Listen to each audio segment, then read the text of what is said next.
check if everything is fine. I just have to hear the feedback. I just want to check the feedback. I think you are live.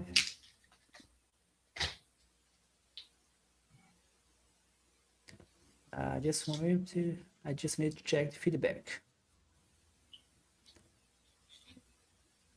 One moment. I just have to wait for the feedback to come back, and then I know that we are okay, that you are live.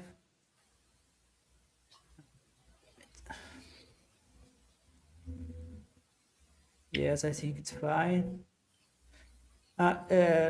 Leroy, can you say something just to check if you are Yeah, just do a quick fine? sound check. 1, 2, 3, 4, Yeah, it's 5. fine. It's fine.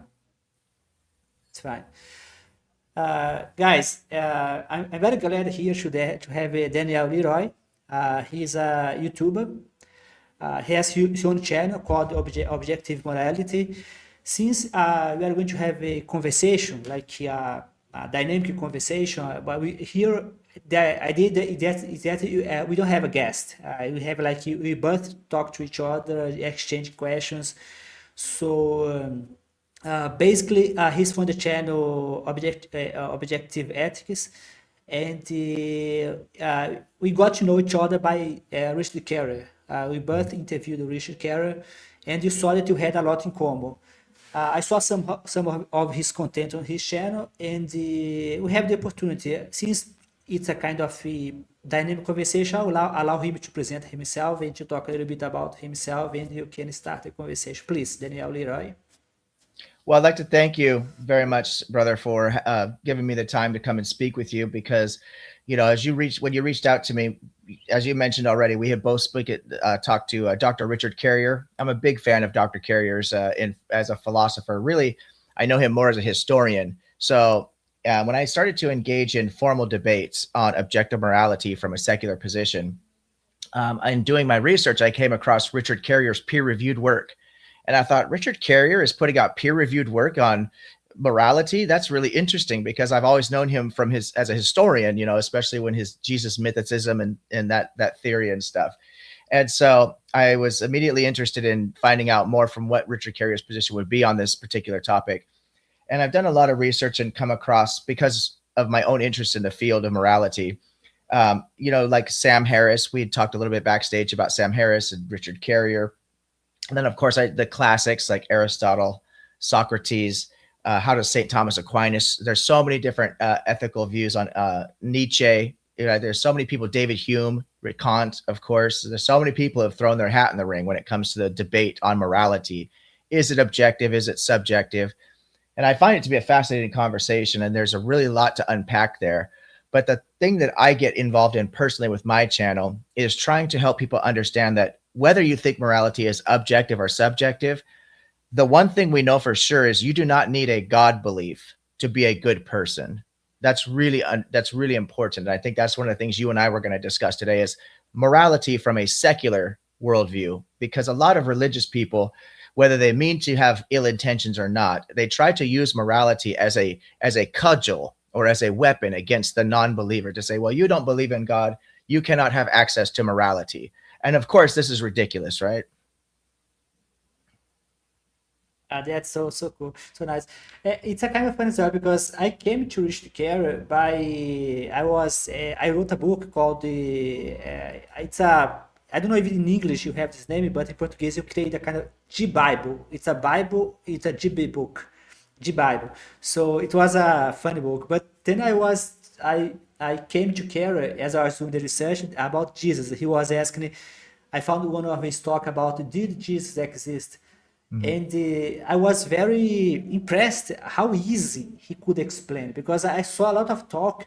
I couldn't understand what people were saying, like very confused, too much information, but he could explain. He was compared, for example, to prove that Jesus most likely never existed. He was comparing what the Bible says about the several of the apostles. They were judged. They were somehow in jail. They were like beaten up, according to Richard Kelly. They were beaten up. Yeah. So he was comparing what the Bible says versus what the Roman Empire generally do. And he showed that it was too crazy because it didn't match what they were trying to. So this approach in which you compare reality with the Bible, for me, it was very strong. In the later, Carol comment on my blog, Scientists Free from Religion. I wrote something about Sam Harris, and he told me like Sam Harris didn't understand very well this part of the morality. Then I invite him. Maybe you could come here. I did not know that he was talking with morality. That he was working for morality. I was surprised to know that he was working for morality for more than 10 years. And recently, I found a very old debate. Kerry was still young. He was debating Willie Craig. Then he mentioned his book like Sense and Goodness, something like this. And he was really working for morality for a very long time. Yeah, the title of that book, I think, if I remember right, is Sense and Goodness Without God. Yeah, Yeah, something like absolutely. that. Yeah. Yeah. No, Richard Carrier, there's actually a few people who I have a lot of respect for in regards to their scholarship. There's a double PhD scholar, um, Bob Price, Dr. Robert Price. He's a double PhD candidate, and he actually has also adopted the mythicist position. So there's a number of actually very intelligent people that have taken the mythicist position. And my understanding is that theory, while Richard Carrier and others were vilified when they first suggested there might not be a historical Jesus, more and more people are starting to not only accept this hypothesis, but they're also starting to look into what's called Paul mythicism, that maybe even Paul didn't exist as a historical figure, So they're starting to open up the possibilities of, because that information that was basically put forth by the church has been controlled by the church and enforced by the church. And we know that the church represents a massive organization that has a tremendous amount of influence and control over the scholarship, as well as many other issues, politics, and so on and so forth. And so when they say mainstream or the majority of scholars think that Jesus existed, well, the majority of scholars have signed a document. It's called a statement of faith. And I attended a Bible college myself at one point because I was very fascinated by religion. I've never been a religious person, but I've studied much in college. I studied history, ancient history, and world religions, and was able to then audit classes at a Bible college. The reason I had to audit the classes, and for those of you who don't go to college or don't know, auditing a class means you pay extra money. You don't get credit hours and you don't work towards a degree, but you can attend the class and you get the coursework and stuff, so you could get the information.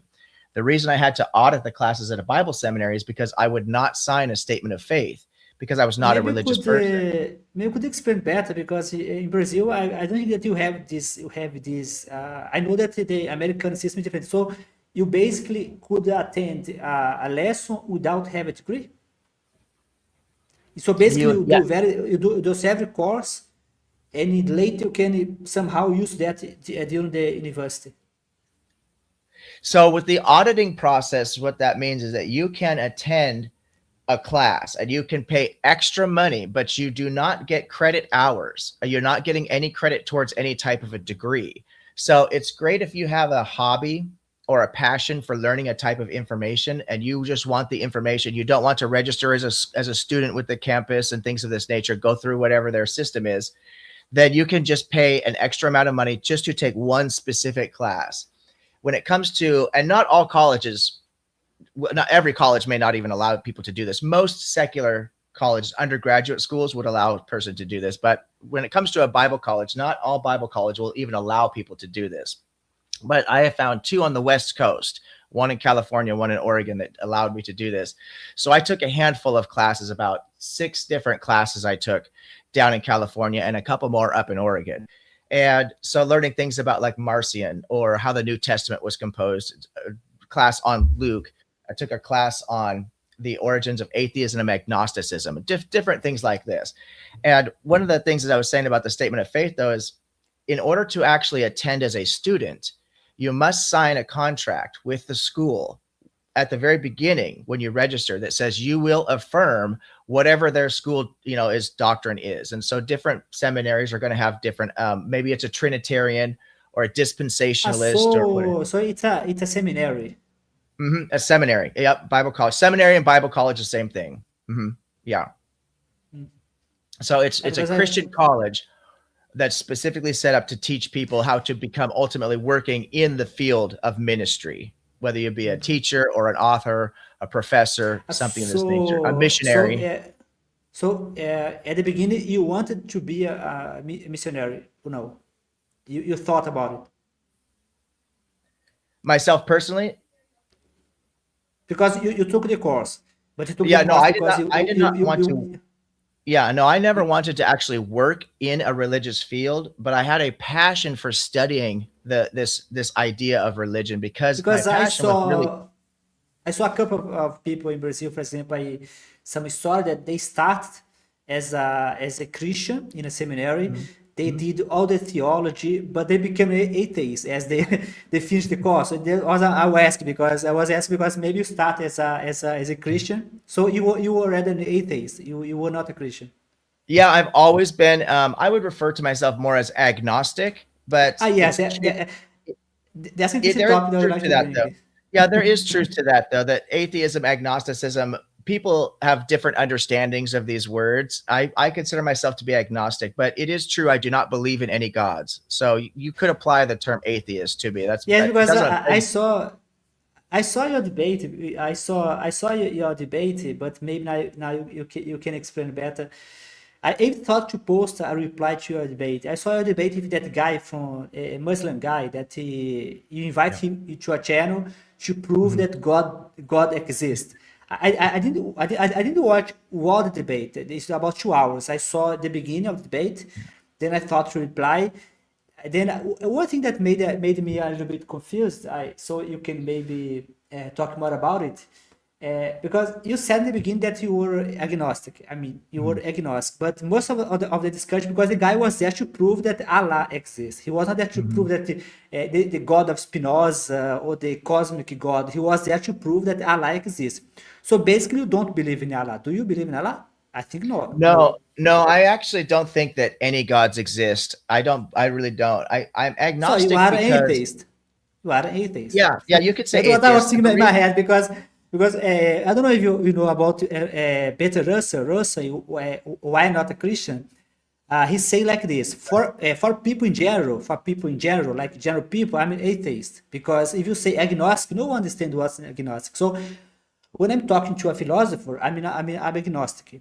Mhm. When I'm talking to someone like generally speak, like general person, I'm an atheist because it's more direct. So Mhm. your conversation was a little bit confused because you said like I'm agnostic, but it was clear to me that you didn't believe in Allah. If you don't believe Mhm. in Allah, you are an atheist. Do you That's agree? true. That's true. So for me, because I studied the history of agnosticism and atheism, going back to ancient Greece. So agnostic is a gnosis, without knowledge, and it was used in ancient Greece to describe people who neither believed nor disbelieved in the gods, but who also have a belief that you cannot know, because the gods were assumed to be outside of time and space or supernatural, and they cannot be observed or tested. So the Because Greeks, the ancient Greeks. I think biggest confusion about that is because there is two type of God that you can define. There is a deist God, which is a Mhm. Spinoza God, a cosmic God, like a guy is an energy. There is a Christian God or the Islamic God. This kind of God from the Bible is very specific. He has Mhm. feelings, he has desires. That, as I said, once I was in a debate with a friend of mine, he from a Brazilian channel. I said to him, regarding the Bible God, I'm atheist. Regarding a kind of general God, I'm agnostic because maybe there is a Exactly. force out there, but Yeah. I don't believe that this force is about like I don't believe that it has a feeling. I don't believe that it has a desire. I don't believe that it care about human. Like the I don't know if you heard about the penguin god, the penguin god, like the god that his function is to eat other god. His only function Oh, to eat yes. other Yes. god. So Right. that kind of God could exist. Like it's like it's impossible for you to say that this God does not exist. But it also useless, like Spinoza, the Spinoza God. That God is useless because see, if God is nature and nature is God, it's useless. It's just like You're absolutely right, brother. You're absolutely right. And I agree. I'm on the same 100% on the same page with you about that. When it comes to what we might call a deistic God, or like Spinoza, when he wrote and God and nature, right? To Spinoza, that God is just simply another way of describing the phenomenon of nature. And I agree with that very much, that nature can be very amazing. And it does seem like, because when people started these God beliefs, they were really worshiping nature, right? We call it animism, is how religions really began in no. That's ancient it's like history. I think they were actually worship a kind of human-like God, anthropomorphic God. Later in the, I think it was the Greek time, they start to worship a God that is a little bit more generic, like a deist God. But I think in the beginning they actually thought that the nature was a kind of angry, messy, let's say a force that you want to either you sacrifice to me a goat and then Mhm. I will not punish you.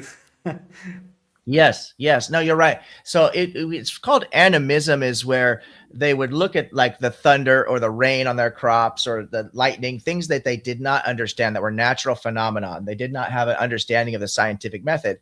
And the human brain has a tendency to do what we call anthropomorphize, right? We tend to see things in human traits or human types of characteristics. So this thunder and lightning was perceived by ancient man to be some type of emotion, because they only understood human emotion. They didn't understand the kinetic energy or the temperature or friction or things in the atmosphere. They had no idea what the science was. And so for them, what they could relate to was their own emotions of anger or joy or fear. So they would ascribe these human characteristics to natural weather phenomenon.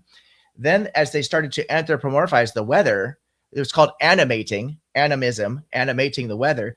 Then they started to assume that the weather would have um, desires, right? So now we need to actually make offerings to the weather so that it will rain on our crops and we will start to grow food. And this starts to evolve these ideas over time, and they become much more complicated as the human brain becomes more evolved, because now the human brain is becoming more complex. By the time we get into where the philosophers start to come into play in Greece and things of this nature, now the gods are becoming really complex. Ancient Egypt, now we have these wonderful stories about the afterlife and the judgment and all these different things that get added and piled into this. And so it's this evolution over time, right? But like you were saying before, though, I agree that if a deistic God, just nature, and there actually is some type of fundamental consciousness, let's say, there comes a point to where we just cannot test these things. We have no way to actually Yes, discover. but I think that's a very dangerous sometimes because I have written an essay about Michio Kaku. Michio Kaku, I don't know if you know if he's a physicist. He's a very famous physicist. Maybe you heard about him, but he was there was a debate between Richard Dawkins against several Christian, I don't know, in Mexico. And the Michio Kaku, which is a very famous physicist, he was in the middle. Then he was like an agnostic, like he was not an atheist, he was an agnostic. And he said like you can't prove or disprove. Like he said that both side was wrong. Like Rich Dawkins was wrong because he was saying there is no God, and the rich people was wrong because they say there is a God. I think this view a little bit dangerous because Michio Kaku, in my opinion, he's a very brilliant physicist. He's a scientific. I read a lot about him. I'm a big fan of Michio Kaku.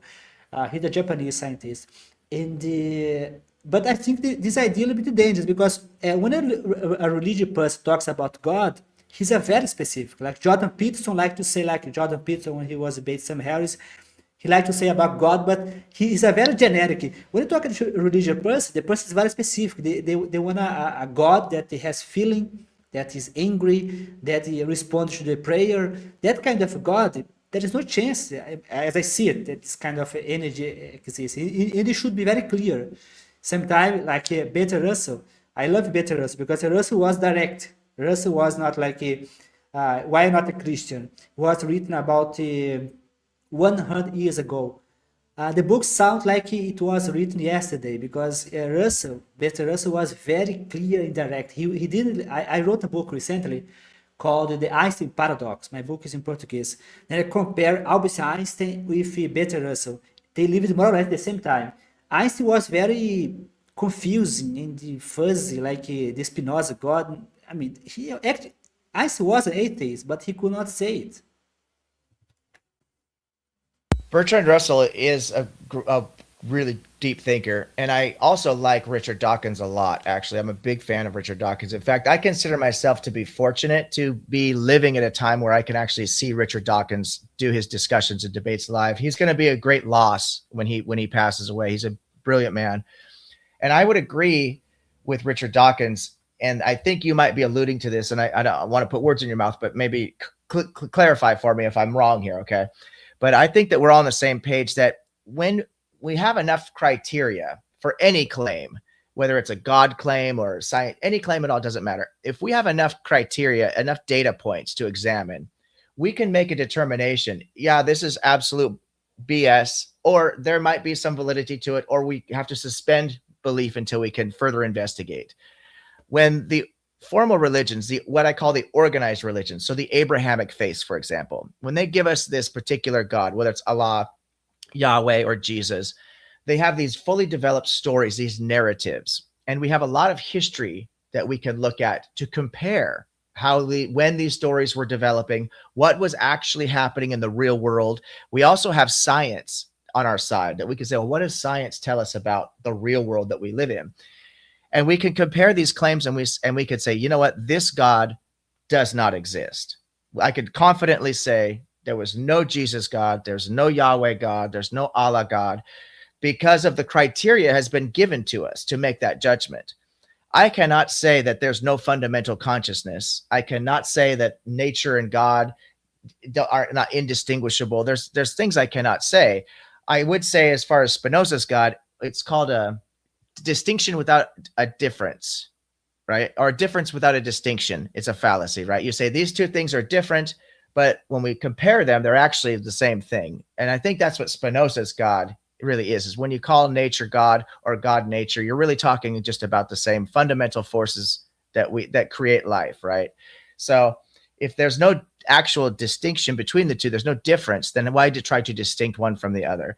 Maybe there is an actual God behind nature, but we cannot discover that. But if you tell me that God created the heavens and the earth in 7 days, and we created light, and then 4 days later created the sun, I could say, no, this is not how physics work. We don't get light without the sun. You don't create light and then have the sun 4 days later. It doesn't make sense because we have no way to delineate days without a day-night cycle, and we need the sun for the day-night cycle, right? So we could look at contradictions. Are there internal contradictions with the character of these gods? And we could say contradictions cannot exist logically, right? So we could use criteria to say, yeah, these gods don't exist. Yes, but I agree with you on a point because sometimes people they misunderstand the atheists. They say that the atheists say for sure there is no God. We don't say it, at least not me, and not most of the atheists. For example, let's suppose in a hypothetical case that a force, a kind of force, something strange, got in touch with the guys that wrote the Bible. They were there, they were walking in the desert, and they somehow got in touch with a kind of very strange phenomena. And they wrote about this phenomenon like it's a god. They could have encountered something very strange. It does not mean that it's a god. It could be an alien that came here like a long time ago. This alien decided to talk to this guy that wrote the Bible, but it doesn't mean that what they wrote is correct. It just means that they found something strange. But it's very bizarre because, for example, let's say the case of, I don't know how to say in English, in Portuguese, say Bemuthi.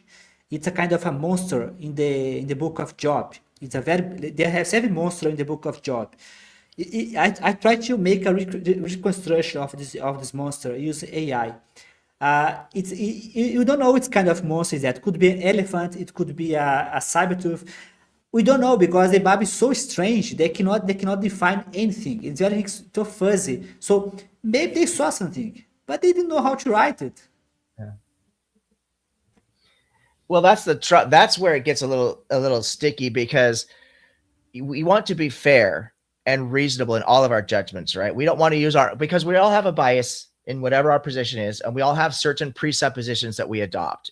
For the atheist and the skeptic, our presupposition is that, our senses are somewhat reliable. Our memory is going to be somewhat reliable. The scientific method is a reliable method, even though scientists themselves can be fallible, right? So we take on certain presuppositions. We're not solipsists. We don't fall into solipsism, things of this nature. And so every single person has some kind of biases and presuppositions. We have to take that into account when we judge these things, right? So I tend to look more at because I do a lot with ethics and morality. So I look at these problems and I say, when you compare internally what the story is saying, what are you using to base your judgment on? Do you have any external factor? Do you have human empathy? Excuse me, I'm sorry. I am trying to get over a cold. I should have mentioned at the beginning of this, so my voice is gotten out. But But we have, if we know that how a good father would treat his children in the real world, we can compare the relationship with this heavenly father and the way the heavenly father treats us as his supposed children. And we can compare, is that a good father or is that not a good father? Justice, we know what true justice is, right?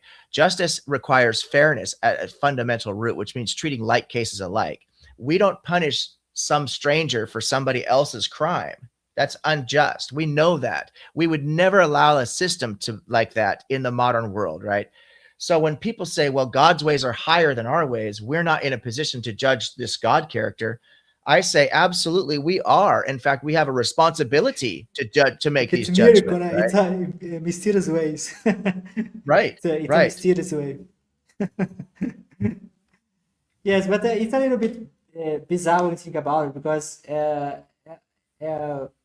sometimes because uh, when you grow up, when you grow up in Brazil, for example, you all think that Christianity is bizarre just in Brazil. But when you start to see the debate in USA, you start to see the debates. Like I saw, there's another channel. It's a women channel, just women, and I Yes, love this yeah. channel.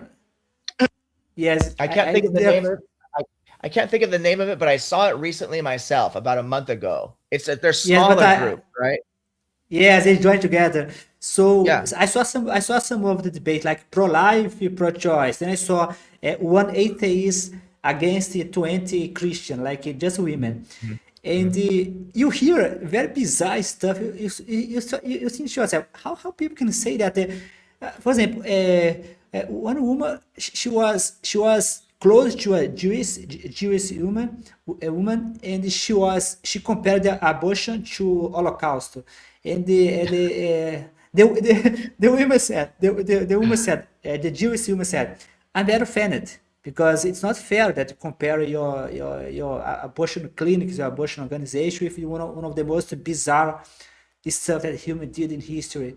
She didn't apologize. She said like I'm still keep my word. Like I mean, how can people say that close to some? I mean, Christian sometimes can be crazy. Like they do not seem to have feeling like because they believe they have a kind of a God that. So I sometimes I try to understand why people. I had the feeling that these women, the Christian women, based on how they were talking, they were abused the women. Recently, I was in a documentary from USA about how many women are in jail because of abortion. It's in USA. They are like 20 years, 30 years in jail because very bizarre case. Like one case, a woman, she was unable to defend because she was being abused. So she decided to leave the house to look for another house. Meanwhile, her husband decided to beat her kid. She was in jail because she was unable to protect her kid. Mhm. Mhm. It's a very bizarre. It's a Christian nationalism. Like they were like the mayor was clearly a Christian nationalist. He was very proud of that. I mean, it's a very bizarre stuff when you see in a documentary. No, you're absolutely right. It's sometimes I try not to get angry about it and emotionally involved, because I think that we should, especially when we want to change people's minds, we need to really focus on logic, because their emotions are already attached so deeply to this. And so if you try to fight emotions with emotions, you're going to be very unsuccessful, in my opinion. So we need to use logic and reason to address these issues, because they are very important issues. I do formal debates. I'm doing quite a bit of them these days. I've only been doing the formal debates for about a year or so now. And almost all of my debates have been about biblical morality or morals without God. And so I think I mentioned I'm doing another one coming up here on the 8th on the Raging Tomato channel. I'll be debating against two Christians. Can you have morality without God based on empathy, natural law, or reason? Well, of course you can. But you have to the idea that these people are convinced that without the belief in God, without the existence of a God, human beings have no access to what they ought do or ought not do. The idea to me is so strange. I don't understand how a person, I literally see it as like flat earth level ignorance, right? There are people who think the earth is flat. I don't understand. I can't comprehend how people can be this stupid. I sorry, not trying to be mean when I say that, but to me, it's just, I just cannot understand how people can be this ignorant. Same thing with the morality. To say that, even to make the claim that abortion is a murder, to me is so strange. I had a person talking to me the other day about this, that he called the fetus a person. I said, what do you think person means? What is personhood? How do you even, the fetus has no agency, no will, no doesn't set goals, doesn't take actions, is not able to exist independently. How can you define that as a person or give personhood to that? And he says, well, because the Bible says birth starts at conception. Well, the Bible doesn't actually say that. That's what Christians interpret into the Bible. But even if I grant him that the Bible did say that, which again it doesn't. So life starts at conception is a scientific term that, yes, this is the beginning stages of where life will start, but that doesn't mean that is a person, right? That's conflating these terms together. And so if you allow people to conflate these terms together, then pretty soon the term murder can be applied inappropriately. And if murder can be applied in a single case, it can be extrapolated to a genocide. And if it can then be applied as a genocide, well, you can compare it to anything like the Holocaust or whatever else you might want to do. Very dangerous rhetoric, because it gets people thinking along these lines, which are not based in reality, not based on any truth, not based on any science. But religion teaches people so often to deny science. A lot of times religious people or fundamentalists will say that evolution is not true. The earth is only 6,000 years old. There was a global flood. None of these things are true. They're demonstrably false. We have all the evidence that we need to say the earth is 4.5 billion years old. There was no global flood. Evolution is true. We know how people evolve, how organisms evolve. We have a tremendous amount of evidence to support all of this. Sorry, I had a very small problem. Sometimes your computer give a small problem here. But anyway, go I on. just kept talking. I hope to save the show. No problem. I'm pretty sure that you did very well. Go on. You Excellent. finished So yeah, you I may think finish. you're right. But when it comes to this comment, like the comparing abortion to the Jewish Holocaust, this is broken. This is mentally disconnected from reality. What happened during the Jewish Holocaust is a stain on humanity, that human beings can still be this evil and degenerate at this point in our evolution. When you compare abortion, a scientific procedure that is really falls under medical care, to something like this, when they're not even remotely related, this is what religion, it breaks your mind. And I believe, and I've said this many times, I've done formal and informal debates, religion actually leads you to moral bankruptcy. It doesn't help you gain morality. It takes you the opposite direction. Yes, recently I have translated to Portuguese an essay from Richard Carey, What's the Harm?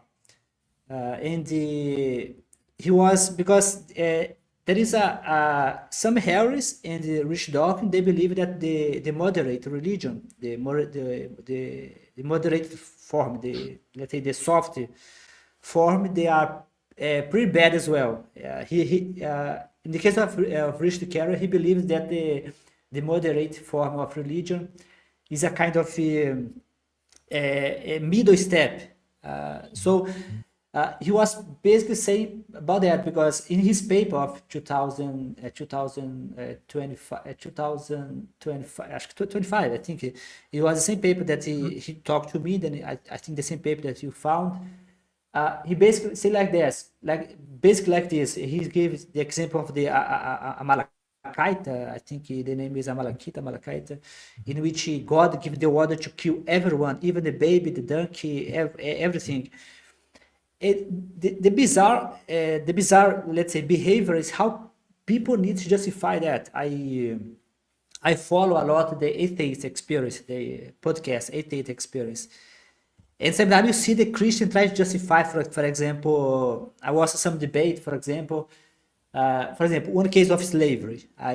Some Christians say that slavery was necessary because God didn't want to destroy the economy. The economy was necessary, so slavery, God didn't do anything because he needs to keep the economy stable.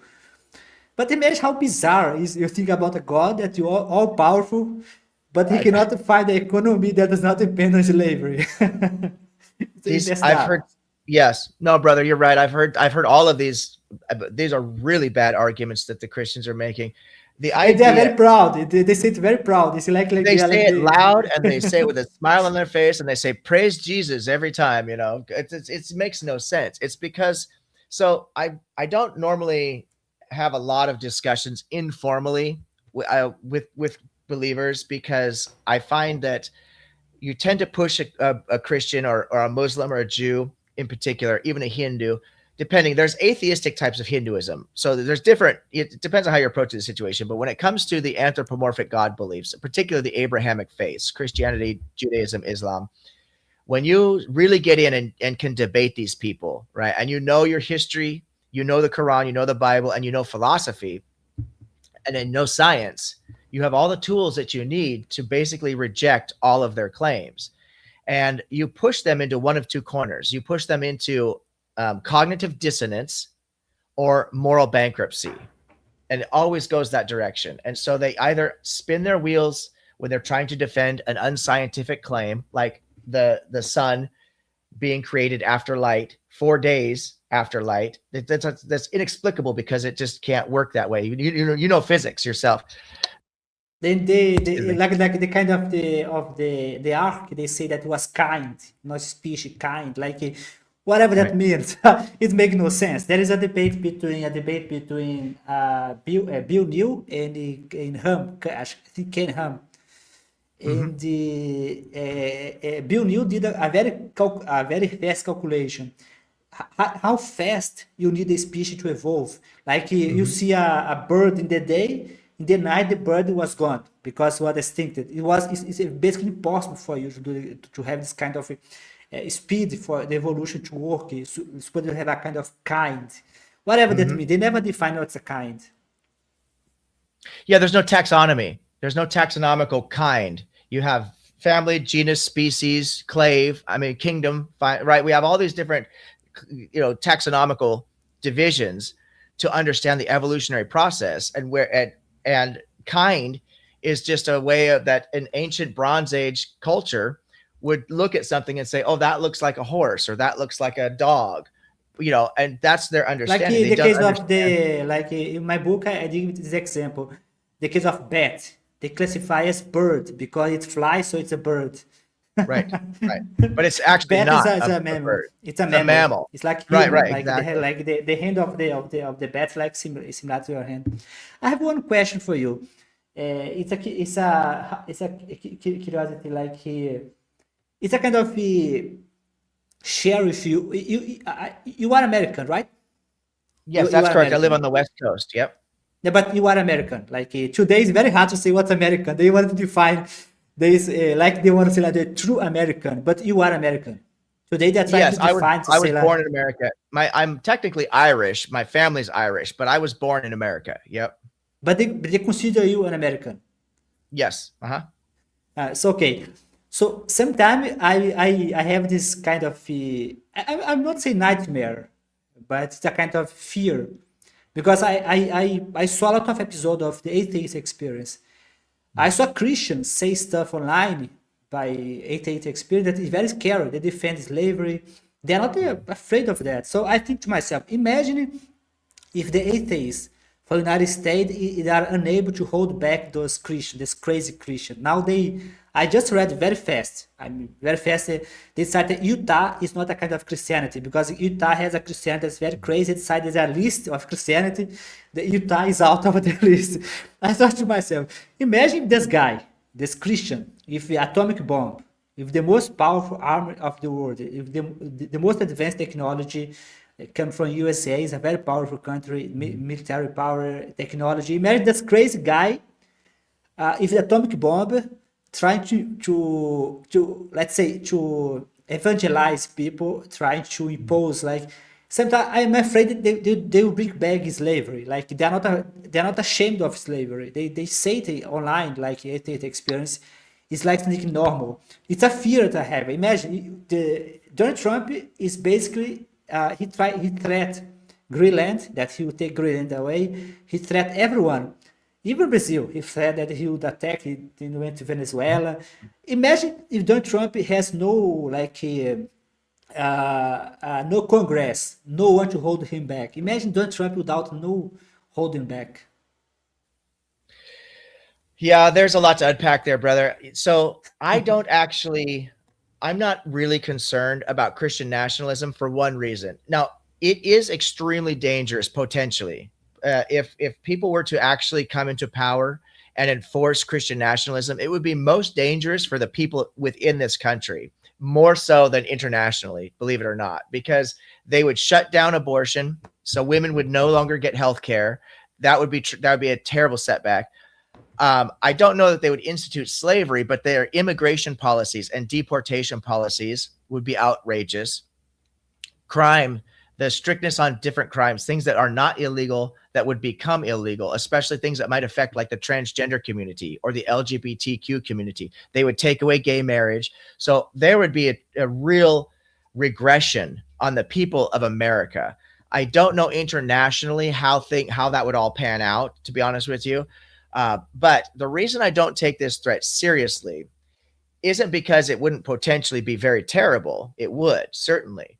But in order to run a successful coup, if you look historically at the successful takeovers of governments, especially a power like the United States, you need to have a very well organized effort, a collective that has a direct mission statement and has access to resources and the people's ear, usually, right? The populace behind them. Christianity just does not have that kind of power, even if we just assumed for a moment that all the Christians in America were the same type of Christians. There still aren't enough of them. But we have to understand the reality is, like you mentioned, Utah, there's just one branch of Christianity called Mormonism. Then you have the Catholics. Then you have the Baptists, the Protestants. I mean, if you think there's a lot of debates between atheists and Christians, you ought to watch Christian versus Christian.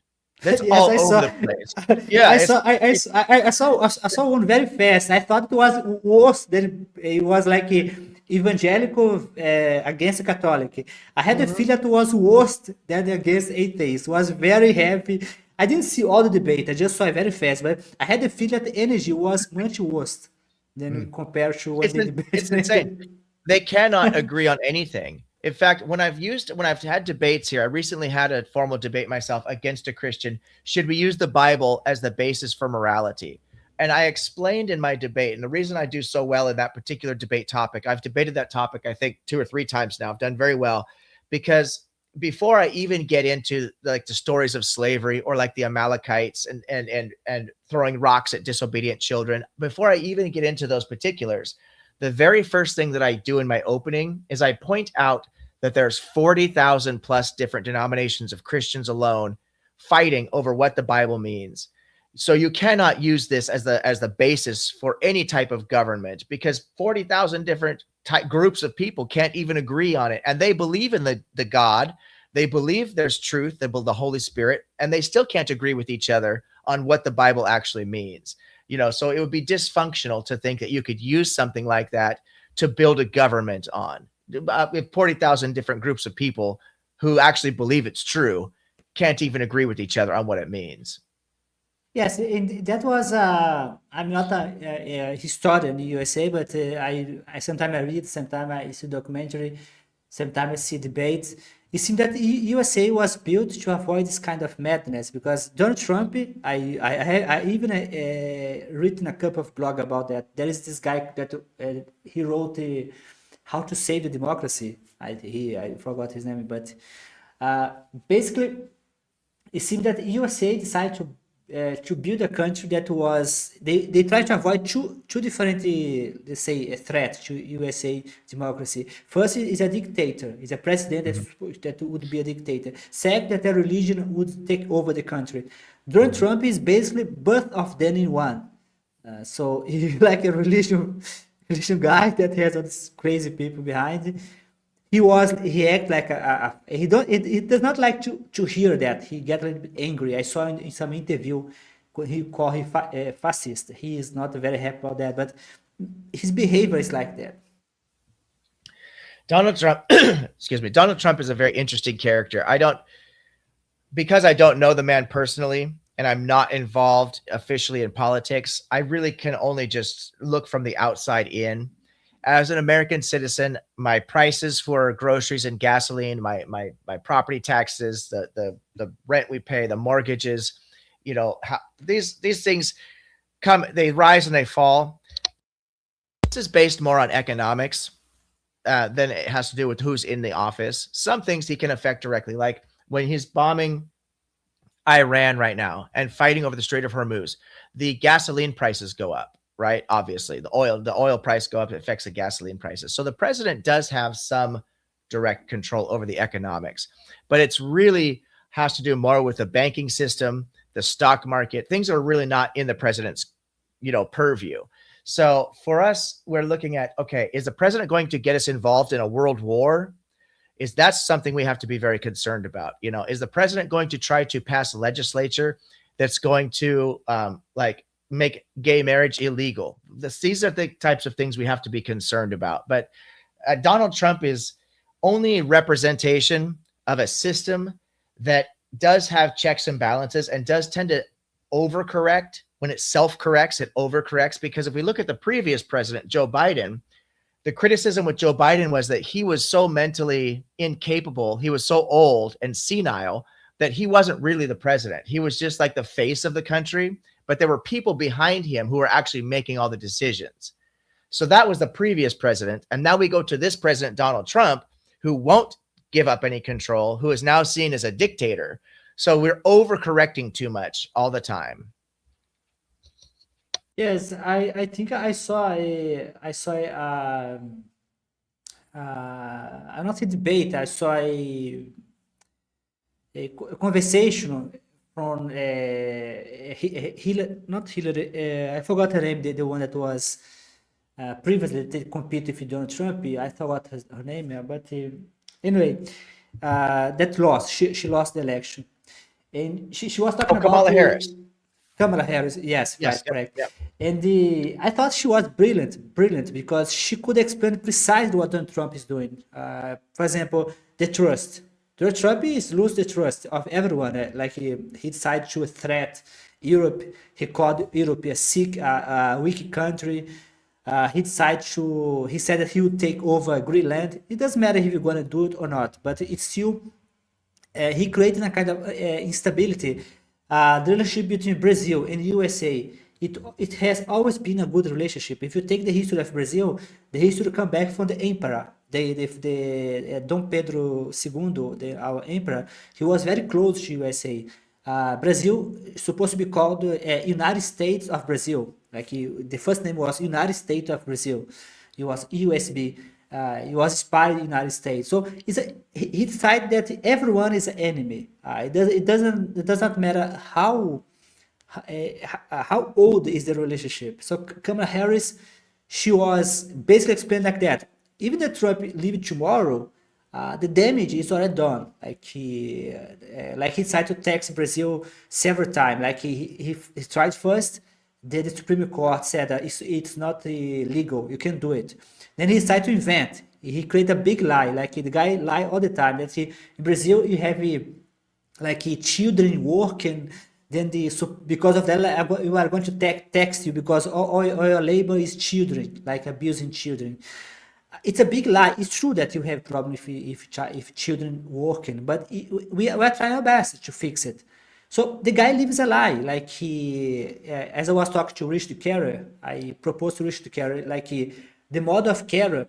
He said that the system to be moral, to be a moral system, you need to be well informed. And I asked him, what about Donald Trump? Donald Trump is basically, he lies all the time. His people, he said like he's about half of the United States. He said like a deer in headlight, deer in the headlight, like they're totally lost. So basically, the damage is already done, I believe.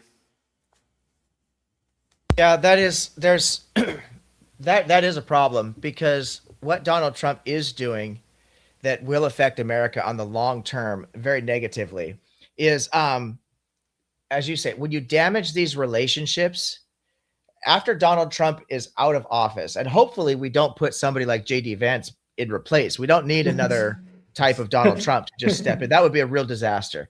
But I think the people are seeing what a problem Donald Trump is because, as you said, he's literally lied boldly about everything his promises were. He was going to end all wars, and he has been fighting since day one. 10 wars. Yeah, already since day one. He hasn't ended anything. He's actually started a couple. Then, as you said, the relationship with other countries. We're going to take Greenland, whether they like it or not. He was going to try to take part of Canada. You know, we should have a very good relationship with Canada. We should be living symbiotically with Canadians. You know, the thing that these politicians don't seem to understand is that because not enough of them are taking the global system, especially when it comes to the environment, seriously, especially people on the far right. They deny climate change, human caused climate change. This kind of stuff, we're seeing the terrible effects of what human caused climate change is doing right now. And we've been, banging this drum for the last 20, 30 years, almost 40 years now, right? We've been saying, hey, this is a problem ever since the industrial revolution. We're noticing that greenhouse gases and pollution and global warming is spiking. This is not a coincidence. And we're tracking this. And they warned us 40 years ago. They warned us 30 years ago and 20 years ago, 10 years ago. We're talking about it today. And people, or a lot of them are religious, are still just hand waving it away. God's in control of the climate. God's in control of the weather. Oh my God, So these are long-term problems. The relationships that you break down with your neighbors, like Brazil, South America, with Canada, with people on the other side of the world, because this is something I talk about a lot on my channel. The key to happiness, true happiness, is fundamentally pretty simple. You need respect for the planet because that's the environment we live in. You need self-respect, and you need to have respect for others. And you can build everything up from those three principles, right? The self-respect, people get very confused because they don't understand the middle way. They think that an ego and pride, it has self-respect is the same thing. It's not. The ego is too far. Self-loathing is too far. Self-respect is that perfect place in the middle, like Aristotle would talk about the golden mean, or the Buddha would call the middle way. That's where self-respect lies. If we don't have and understand self-respect, it would be impossible for me to truly respect you or anybody else because I don't even know what respect is. So these are working together. The planet is crucial because we all live on this planet. You don't want to shit in your own living room, right? Because you live there. So you would not want to do this to the planet because we cannot escape this planet. We are all sharing this planet. What America does with the atmosphere can affect the ozone, will affect the ozone in China, will affect the ozone in Brazil, because we all sharing the same planet, right? And so this is the idea we need to have working together. We need to have smaller families. Less large families at this point is a big problem because there's too many people on the planet. We need to have smaller families. We need to start working together. We need to understand that if my neighbor is living his best life, that's the most guaranteed opportunity that I can get that I'm going to live a good life. Because if my neighbor's not hungry, he's not likely to come steal my food. If my neighbor's not sick, he's not likely to get me sick. If my neighbor has a good education, he's more likely to be a benefit to my community, right? So if my neighbor is mentally healthy, he's less likely to want to commit a crime to steal my happiness. So for selfishly, I can say, I want my neighbor to be living his best life because that's how I'm going to live my best life. And then we need to understand that the neighbor is not just the guy who lives next door to me, but he's got a neighbor and that person has a neighbor. And pretty soon, all around the world, we realize that we are somebody's neighbor. So we have this global idea of how we can make the world better, how we can improve it, and we can do it for selfishly for ourselves. I want to live my best life. So I know that for Daniel Leeroy to be living his best life, Brother Perez needs to be living his best life down in Brazil, right? The people in Russia need to be living their best life. The people in China, the people in Turkey, everywhere.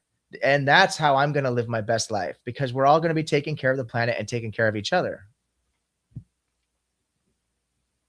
So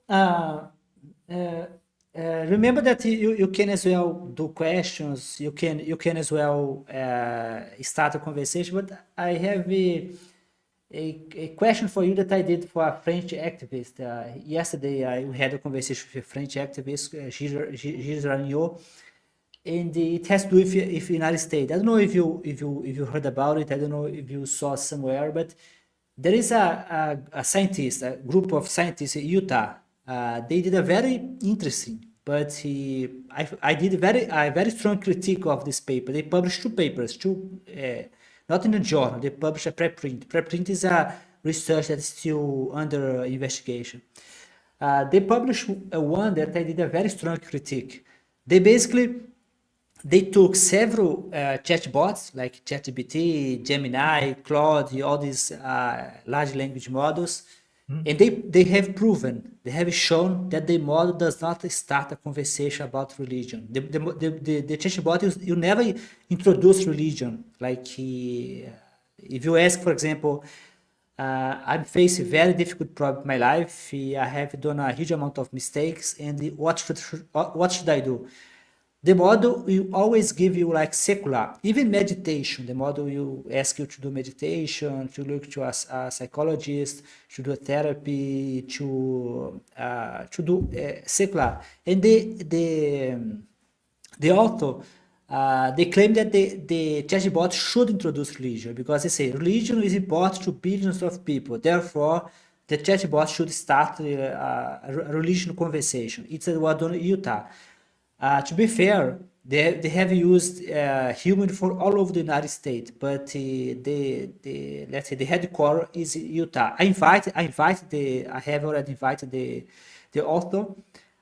He like said that he'll come to a live with me. I did an invitation, but my critique was very strong. I'm not sure they have changed his mind.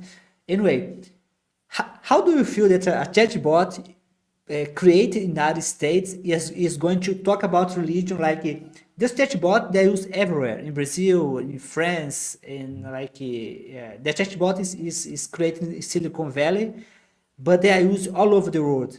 Imagine a situation: you start a conversation with chatbot, the chatbot talk about your priest, about your sin. It sounds very bizarre. What do you think?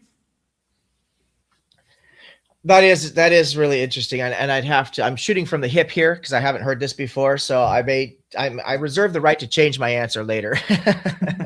But I would say, just off the face of this question, I find it more plausible and more sustainable for the initial example, where the LLM is just giving the secular view, because we can study through psychology, through neuroscience, and through history of what has worked and what hasn't worked. So if, like, historically we can say everybody was practicing slavery, right? And we can look at that practice and say, well, we've moved away from slavery globally now. Now, that's not to say that people don't still do it, but it's illegal. Every country, slavery is actually illegal in every country now.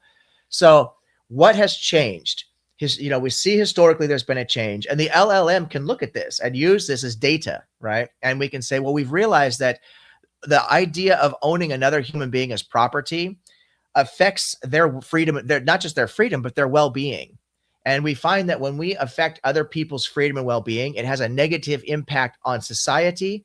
And when we have a negative impact on society, well, we live in society. That means we're actually hurting ourselves by doing this. And the LLM can use these data points to come to this understanding without any religion or anything crazy to be added to it. That's the most sustainable model right there. The problem is, and the reason that they told the LLM, well, maybe you should consider adding this religion, they're forced to by the numbers. Because if you think about it, the studies that I've looked into, 92%, according to Pew Research, the last study I looked at, 92% of the 8.5 billion people on this planet are religious. That's a staggering number, 92% of the people. And that's in the Yes, but modern. I think this number you should, because religion is very generic. I think about half the Abrahamic religion, because Yep. the Japanese religion, for example, Buddhism. I think it should be, sometimes this number make me a little bit uncomfortable because the Abrahamic religion, they are very specific. They are very, I don't know, I wanted to use a better word, but they are crazy. I want to use a better word, but they have a God, the center. They have a couple of rules, but if you compare to the Buddhist, for example, recently I was on Twitter, and someone atheist, like the intention was good, but I think the post was bad. They post a world map. They put a cross all over the world, like in Brazil, United States, it has a cross. Then they put a Islam symbol in the region. So, and they said something like, none of this. I don't remember, but something like this country, they are not religion by nature. Something like that. I explained to them that, for example, in Brazil, most of the indigenous religion, at least the one that I studied so far, they do not have the idea of God, not in the sense of, not in the sense of a monotheistic, like centered God, like Iara. I was studying Iara. Iara was a goddess. It was a goddess. I think. She was indigenous. Today, you can see like say a statue of her, but it was not the same relationship like the Abrahamic religion. They have a center God that you give tell everyone what to do. Like they have a sacred book with a couple of rules that you're supposed to follow. So when you talk about 90% of people are religion, I know what you mean. That's a spiritual somehow. They have a kind of a relationship with that was the thesis of the paper. The paper something Yeah, like and I that. didn't want Like to most interrupt. of the world like have a kind of religion. I think that it can be a little bit misleading because the No, you're Abrahamic absolutely right, religion brother. they are very specific. Yeah, no, you're absolutely right about that, brother. And I think, and just allow me to just kind of land the plane here. And I think because I agree with you 100%, that these numbers can be very misleading depending on what they're being used for. So when I say religious, 92%, what I'm talking about specifically for bringing this up is that religion claims to offer something that science and even to a degree philosophy cannot answer. And that is, where did we come from? What are we doing here? What is our purpose? And where do we go when we die? Science cannot address this, not truly, right? Philosophy can dabble in this, but cannot really address this. Religion claims to give us this answers. Where did we come from? Why are we here? Where are we going? And it turns out that a lot of people, the majority of people, it turns out, really feel uncomfortable if they don't think they have an answer to those three questions. So it doesn't matter if you have an Abrahamic religion or a Buddhism, a Hinduism, any type of reincarnation, because these religions do give us, even Buddhism, which a lot of people refer to me as a secular Buddhist because I do study Buddhism as a philosophy. I apply this to my life a lot, but I'm not a Buddhist. I don't believe in karma or reincarnation in the way that it's presented, in the religion. I do believe in cause and effect. So I think if I am mean or rude to my wife, disrespect my wife, she's not going to respect me. She might leave me for a better man or something. You know what I mean? If I don't make money, take care of my family, they might not respect me. So there's cause and effect there. Is it karma? You call it whatever you want. I don't think there's a cosmic element to it per se. But the thing about these religions, even with Buddhism, talk about reincarnation. Hinduism has to do with reincarnation. The Abrahamic faith, you get to go to heaven if you're the good boy. You look even at Egyptian mythology, right? Your heart, your soul, the record of your life is weighed on Ma'at's scale. They call it against Ma'at's feather, right? The scales of life, and it balances. If it balances with Ma'at's feather, which represents the truth, then you get to go on to the afterlife, right? We look at Zoroastrianism, that there's the cosmic battle between the Druze, which is the lie, and Ahura Mazda, who represents the truth. And so there's going to be this ultimate settling, and the truth is ultimately going to win out, and then everybody gets to live in the new heaven and new earth. And I could go down the list of all of these different religions. They all tell us basically the same thing. Where did we come from? They have these creation narratives about the gods or the God creating heavens and earth, separating the sky, separating the water from the land, and so on and so forth. They have, what are we doing here? The gods give us purpose. The gods created us. They give us the rules. Where are we going? We get to go the afterlife. So 92% of the people in the whole planet, 8.5 billion people, 92% of them are attached to this needing to know those three answers. And that is Yes, why. that is one of the problems of the paper that I mentioned to you, because I called the infinite benchmark, because that precisely, I think that's the mistake. You are the paper did a similar, let's say, approach that you use. You use approach that, well, when you are talking about the God created, the world, it's Abrahamic religion, because, for example, the paper they had they had a huge data set called the White Chat. It's a public data set. They had to filter out they had to select which question to use. So basically they have chosen like a kind of a set of parameters. They have chosen like I think it was death. It was I can't remember. I think it was a marriage. They have chosen a set of topics that was important to give the AI. When you take a look on the topic, they are all of them, they are from Abrahamic religion. Then I did a kind of a joke. In my blog post, I even published this kind of a joke. Imagine a religion in Brazil, which is this religion exists. It's called I think in English a guy called cassava. It was mandioca, cassava.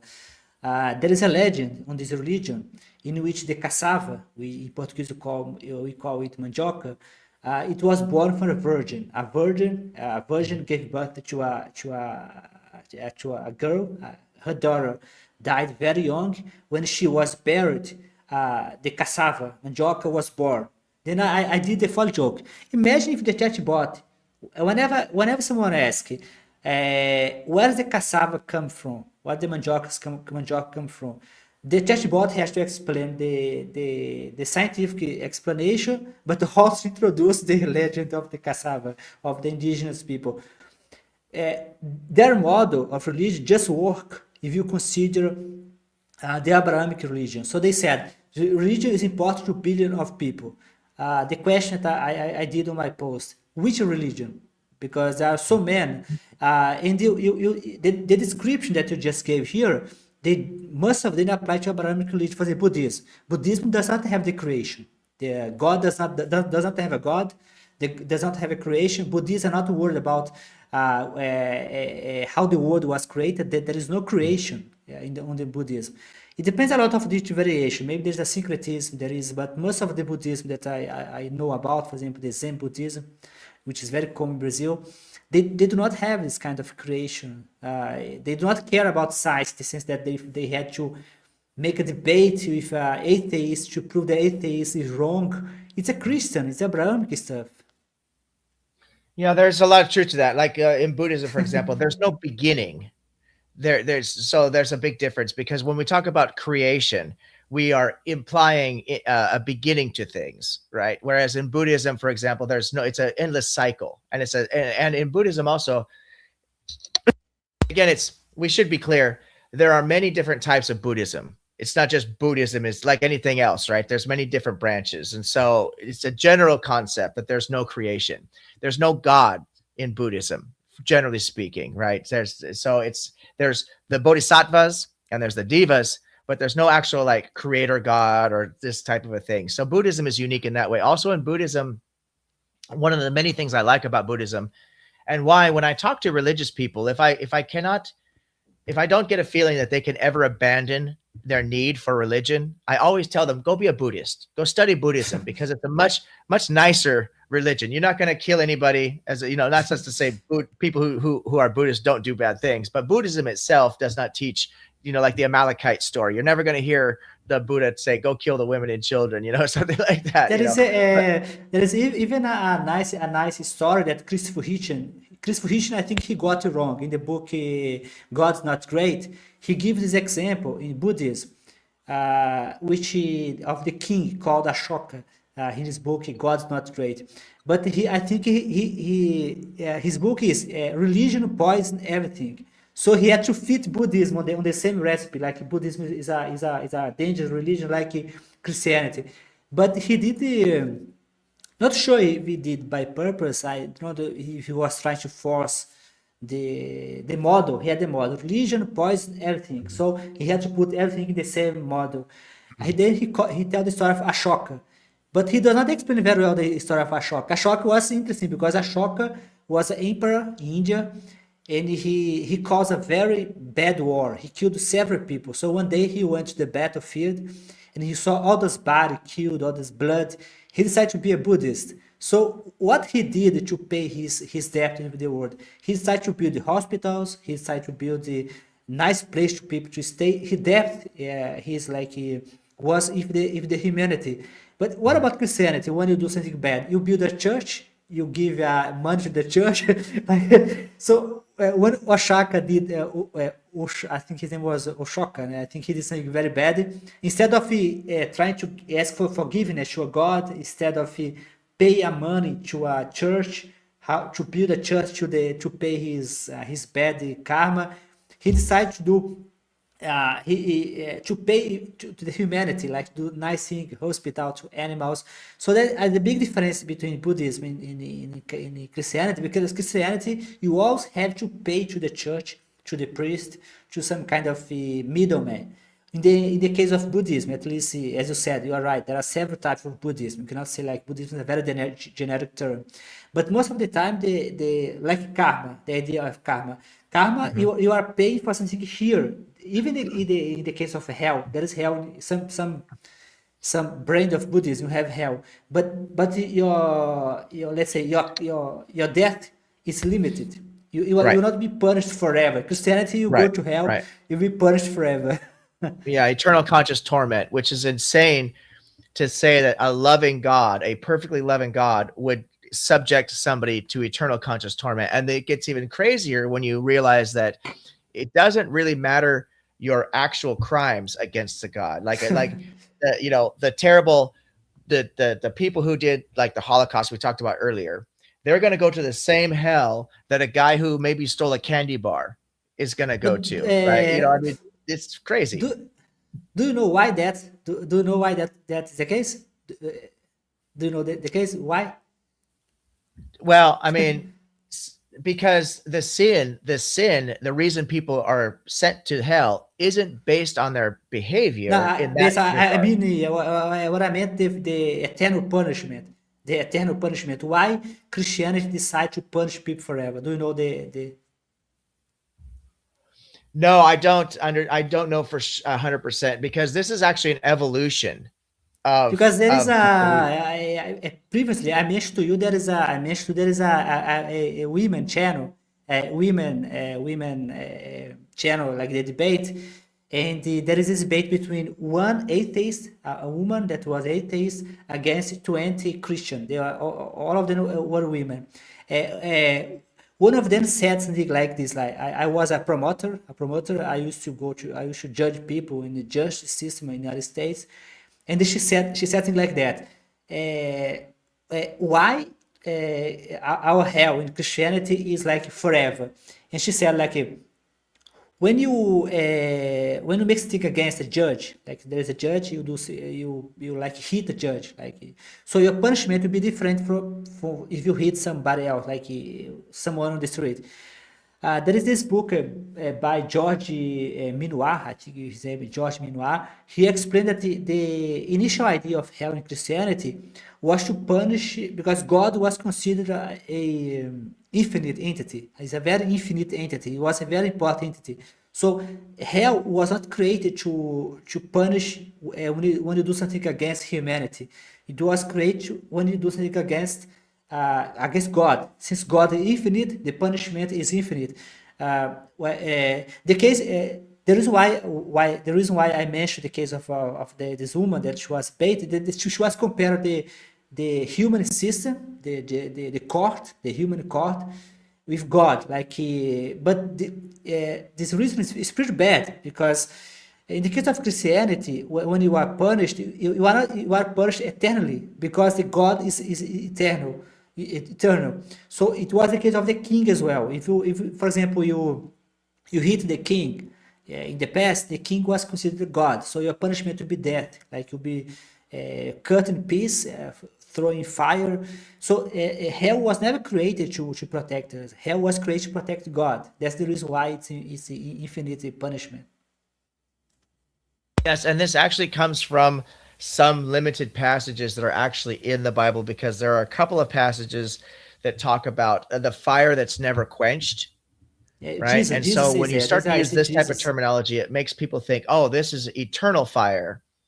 And because they believe then that the God is eternal, that's kind of evolved into this belief of this eternal conscious torment. But eternal conscious torment is not actually found in the Bible. You can read it into the Bible, like a lot of, that's why there's so many different types of Christians, because you can read a lot of things into the Bible that aren't technically there, literally speaking, right? It's so much up for interpretation. And the concept of hell, because hell wasn't even a part of Judaism in First Temple Judaism. It did not come until the influence of the Persian period, which is Second Temple Judaism. So prior to that, even the Hebrews had no thoughts of this hell, right? They thought people just died and that was it.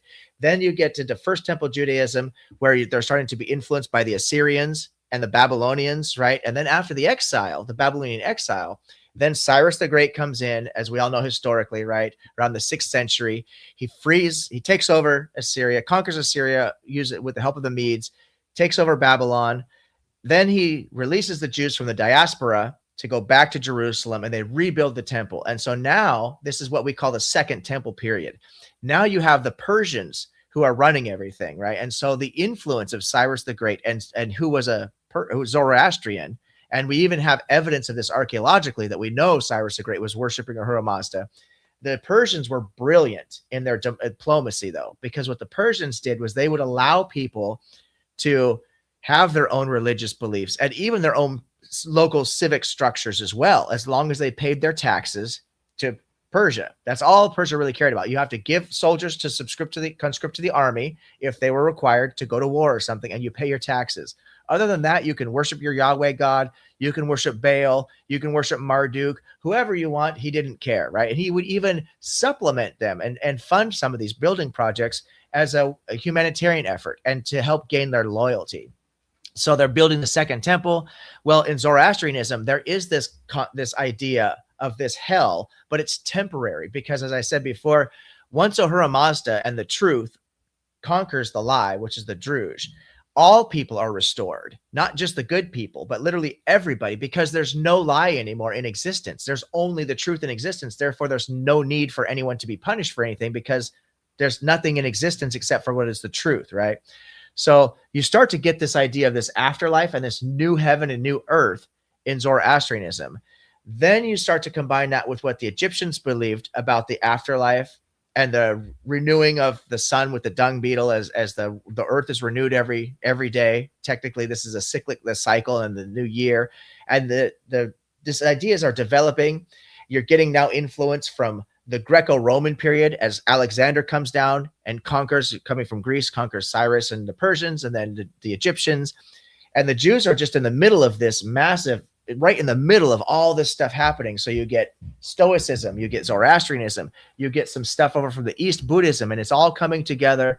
And boom, now we get Christianity is what evolves out of this. And so we see this major changes historically happening. And so now people are trying to put all this together and say, well, when we read the Bible, which is one book, they say, even though it's really not, it's a collection of anywhere between 66 to 74 books, depending on which Bible you're reading, right? And they want to believe it's one book, it's univocal. We got to make sense of all this. And everybody comes up with a different answer at the end of the day, because it's not one book, it's multiple books over thousands of years, including multiple different traditions, you know. I'll let you decide which topic I'm going to let you to choose which topic we talk now. I would like to address just a couple of misunderstandings about what people have regarding Hume's guillotine, something you and I kind of mentioned. And I want to help people to understand objective morality from the secular position, because I debate this topic all the time, not just with Christians, but also with fellow atheists who are into philosophy, because they believe that morality is subjective. Now, I want to be very clear, whether morality is objective or subjective doesn't really matter, because it's a fun thing for us to think about and to debate in philosophy. What really matters is how are we going to treat each other, right? That's really what's important. So as far as objective versus subjective, this is just a way to discuss philosophy and some wonderful ideas. And I hear people misunderstand the conversation completely around morality, because people say, well, what is morality grounded in? How can it be objective? What's it grounded in? And that's a very simple answer. But what happens is people shift the conversation from the grounding of morality, which is an ontological question, or the ontology, right, to the normative, what ought we do and ought not do. So we need to understand that those are two different concepts. The grounding of something and the normative claim are not the same conversation. We can ground morality objectively in nature and the laws of cause and effect and evolution. We evolved to be a social species. So this is our grounding right here. And this mind independent. And so it's objective. To get to the normative, the what ought we do, sometimes we have to deal with what's called Hume's guillotine. It's known as the is-ought problem, right? And there's a whole conversation to be had around that. Richard Carrier has done a wonderful job of breaking this down for people to help them understand that. And he relies on Kant to do this, actually. So that's really what Carrier's leading into is Immanuel Kant's attack of Hume, using the hypothetical imperative. When we incorporate the if, we know how to get the ought from the is. And the truth of the matter, as Carrier has pointed out, almost all of our oughts actually come down to an is at some point, right? Because everything is ultimately going to be based in some objective truth. So to say you cannot get an ought from an is a misunderstanding of Hume and a misunderstanding of how any ought comes to be. So we incorporate the hypothetical imperative, and Richard Carrier has a famous example which works really well. If a surgeon wants to perform a successful surgery, he ought to sterilize his equipment, right? So whether or not the surgeon wants to perform the successful surgery is subjective, but it's safe to assume that a surgeon does want to do this because they invest a lot of money. They sign a Hippocratic oath that says, I will do no harm, and so on and so forth. But we cannot say 100% that's going to be their goal, because all goals are subjective, right? So it is a subjective goal that the surgeon does want to perform the successful surgery. Once that goal is established, you can get objective facts, and because objective is both stance independent, or any true fact is also objective, right? So it's a true fact that sterilizing your surgical equipment is significantly going to reduce your chance of introducing an infection. So you have objective facts attached to a subjective goal. The facts themselves, the action of what he's going to do is sterilize his equipment. When it comes to morality, morality is not a goal. People misunderstand this. Morality is an action. It's ought. What ought I do or ought not do? That's specifically talking about action, verbs, adverbs, right? We're going to attach it to a noun. What ought I do? The goal is subjective. Now, the goal that relates to morality is cooperation. So if we want to live in a society that focuses on cooperation, I ought not steal from people. And I can get that. That becomes an objective fact. So we can get to the normative of what we ought not do using true facts, which are objective. So we have objective morality, the grounding, and we have the objective morality as the normative behavior when we go through the hypothetical imperative. So I do have a couple of comments. I think the first comment has to do with some recently Sam Harris did a debate with Rich Dawkins, and the Rich Dawkins Foundation, now it's called I think the Inquiry Institute. They gave Sam Harris a prize, which is a kind of big prize they give to people that defend critical thinking. Some of the people that received this prize was like Daniel Leeroy. Then Rich Dawkins asked Sam Harris precisely about the guillotine. Harris believed that this guillotine, people take it like it's a law of nature. He says that it's not a law of nature. People are like somehow kill themselves because David Hume created a kind of rule, a kind of, let's say, a rule a long time ago that you cannot derive out to from fact. Sam Harris basically says that we can ground morality on science, like neuroscience, empirical facts, so on. So basically, Sam Harris decided not to solve the problem. He decided just to say that this problem, we are killing ourselves for something that somebody said in the past, like you cannot. He basically said that the guillotine is let's say, it's fake. It's like you don't have to respect the guillotine. The second point I'd like to, then I give you the space to reply.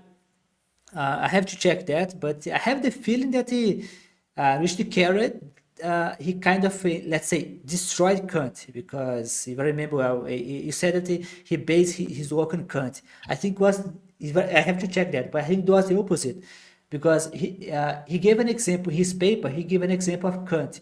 Kant basically said that there is a kind of imperative, like why should not steal, for example. I'm just giving a random example here. Why should not steal? Then you ask yourself, so why should not steal? Kant basically said that because you want to be a good person, that's all. Basically, if I remember well, Richard Carroll called this bullshit, because like Emmanuel Kant just create a kind of imperative that you should do just because you want to be a good person. That's all. He called, like, if I remember well, I have to double check on his page, but if I remember how he called that a bullshit. So I think I'm sorry, I did not mean to interrupt. No, you can go on. Yeah. So there is something really important to understand here. When I mentioned that Carrier pulled this from Kant, the hypothetical imperative was Kant's thing, and Carrier's using the same thing, the hypothetical imperative. Yes, yeah, that's correct. Kant was using, that Carrier and a lot of people who reject Kant had two different models. He called the hypothetical imperative and what he called the categorical imperative. And it's the categorical imperative that it's just simply something is true in all cases, whereas we know that there is, things are always going to be relative. So we cannot just say, it's more of a, Kant's has more of a deontological approach with the categorical imperative. And I think that's what Carrier and a lot of people reject. A lot of people who believe in objective morality actually reject that. I think he rejects the idea that you have something that you have to do because you have to do. Because somehow Kurt, if I remember well, Kurt said like, why you should be a good person? because you Mhm. have to. Like there Right. is no Right. just because like cosmic you decide.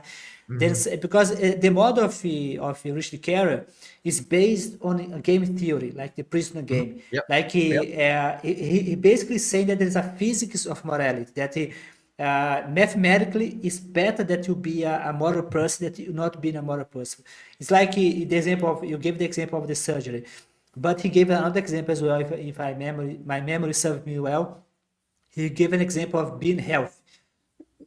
Why should I eat this way? Because you want to be healthy. So of course you can do otherwise, but if you are a logical person, Mhm. well informed, if you go, yeah, the moral thing to do is to eat in a good way. He gave the example of a vegan, like vegetarian. You can eat you can eat meat, but somehow you have to know that you are being immoral because it's not about it. You said something like. You said as well that morality does not have a goal. I have the feeling that the model of Carey is the opposite because Carey has three components. First, you have to be a rational agent. You need Mhm. to be able to think. A baby cannot be moral immoral because a bird, if a bird shit your head, you can't say the bird is immoral because the bird has no Right. nothing. It needs to be well informed. And then I gave to Rich Kerr the example of Donald Trump in his followers because they are badly informed. So Kerr agreed with me. And the third one, Kerr said that you need to have a goal. Then here come a bigger kind of a fight I had with Rich Kerr by email. I mean, we have a disagreement by email because of that. Kerry wrote a blog post a long time ago. He debated Christopher DiCarlo. He wrote a book in 2019, 2000, yes, 2019. He wrote a blog post about a debate with DiCarlo, Christopher DiCarlo. Sadly, the debate is not online anymore. I asked Rich Carroll for a copy of the debate. The debate is not available anymore. But I was able to find the book. Di Carlo just published the book like this year called the Building a God. So this agreement was like that. Rich Carey believed that because I wrote a blog post, it was a provocative to Rich Carey. I don't know if he was very happy, but anyway, I provoked him because he wrote his blog post claimed that AI cannot be moral. AI cannot be a god of moral. My thesis is the opposite, the other way around. AI, according to Rich, if you take the model of Rich Carey from his paper from 2025, Mhm. Mhm. then he described precisely AI. But Mhm. but people say AI does not have a goal, but you can build a goal on AI. You can give AI the example of that you in the previously on this live. I gave the example of the AI talking about religion. AI right now does not talk about religion spontaneously. That's because they gave AI goal not to talk about a polemic topic. Religion is a polemic topic. So my point is, if I understood well the work of Richard Carrer used morality as a goal oriented. Yeah, that's really interesting because there's a lot to unpack there. I think that it's really. I first of all, I agree very much with what Richard Carrier is saying, and I will also say that Richard Carrier, I believe it's a cosmological argument ultimately that using to describe this objective moral approach, and he's tapping into other ideas like at this point we all are doing. There's nothing new under the sun in 2026, right? We have. Like the Bible, we just say the top of the Bible. We It's just say true. the It's Bible. true. Absolutely. So we are all tapping into some. We're standing on the shoulders of giants, as we like to say, right? People before us have done so much of the work. So we're looking at now when we talk about reason, and it's really important to understand this because this is really important. It gets a lot of people get hung up on this when we talk about what is the normative, right? What people ought to do. The reason they call it normative is because it's like normal, and normal is going to be based on an average, right? What is the normal thing to do? And that's only accessible to people who have the ability to think and reason logically, right? If you don't have the capacity to reason, you don't understand what is normal. You don't have access to it. So the normative claim, it would be like a judge there. If you're in court and the judge is going to rule on your behavior, and you say, I had to shoot the man coming into my house because I felt like I was going to be my life was in danger, my children's lives was in danger, the judge is going to say, what would a normal, rational person in this same situation, would they feel like their life is in danger, their children are in danger? Well, yes, absolutely. The man is breaking into your house, and you have this fear. Do you protect your family? Anything like this, what is a rational, normal person going to do? That's what the judge is going to base this against, what the jury is going to consider. What would that's what the normative is. So when we come to moral judgments, what ought I do? Well, is what ought a reasoning person do? A person who has a capacity to reason. A child cannot do this. A small child can't do this. There are adults who have dissociative or different types of mental disorders, antisocial personality disorder, for example, right? They don't have access to empathy. Their emotions don't work because the emotions come from inside the brain, right? And so they don't have access to morality. We don't make our moral decisions based on what would that person do? What would a psychopath do? No, we base it on what would a normal, rational. So the reasoning comes into play. When we talk reasoning, we're going all the way back to Aristotelian logic, right? Aristotelian ethics. And when he talked about virtue ethics and how do we understand what the virtues are, and reasoning gives us access to the morality. So Carrier's tapping into something that's well established. Ayn Rand, the objectivist, who has a completely different opinion about a lot of things with her views on capitalism and egoism, she has objectivism for the moral position. And she states that it is a human beings' ultimate purpose and ultimate quality is their ability to reason, and they need their freedom in order to be able to do this. So freedom and well-being is something that a lot of different people tap into. Sam Harris built this on flourishing, right? Human flourishing and the flourishing of the individual is going to be freedom and well-being is a necessary precondition for anybody to flourish.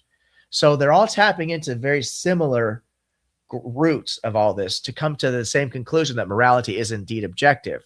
They say all roads lead to Rome.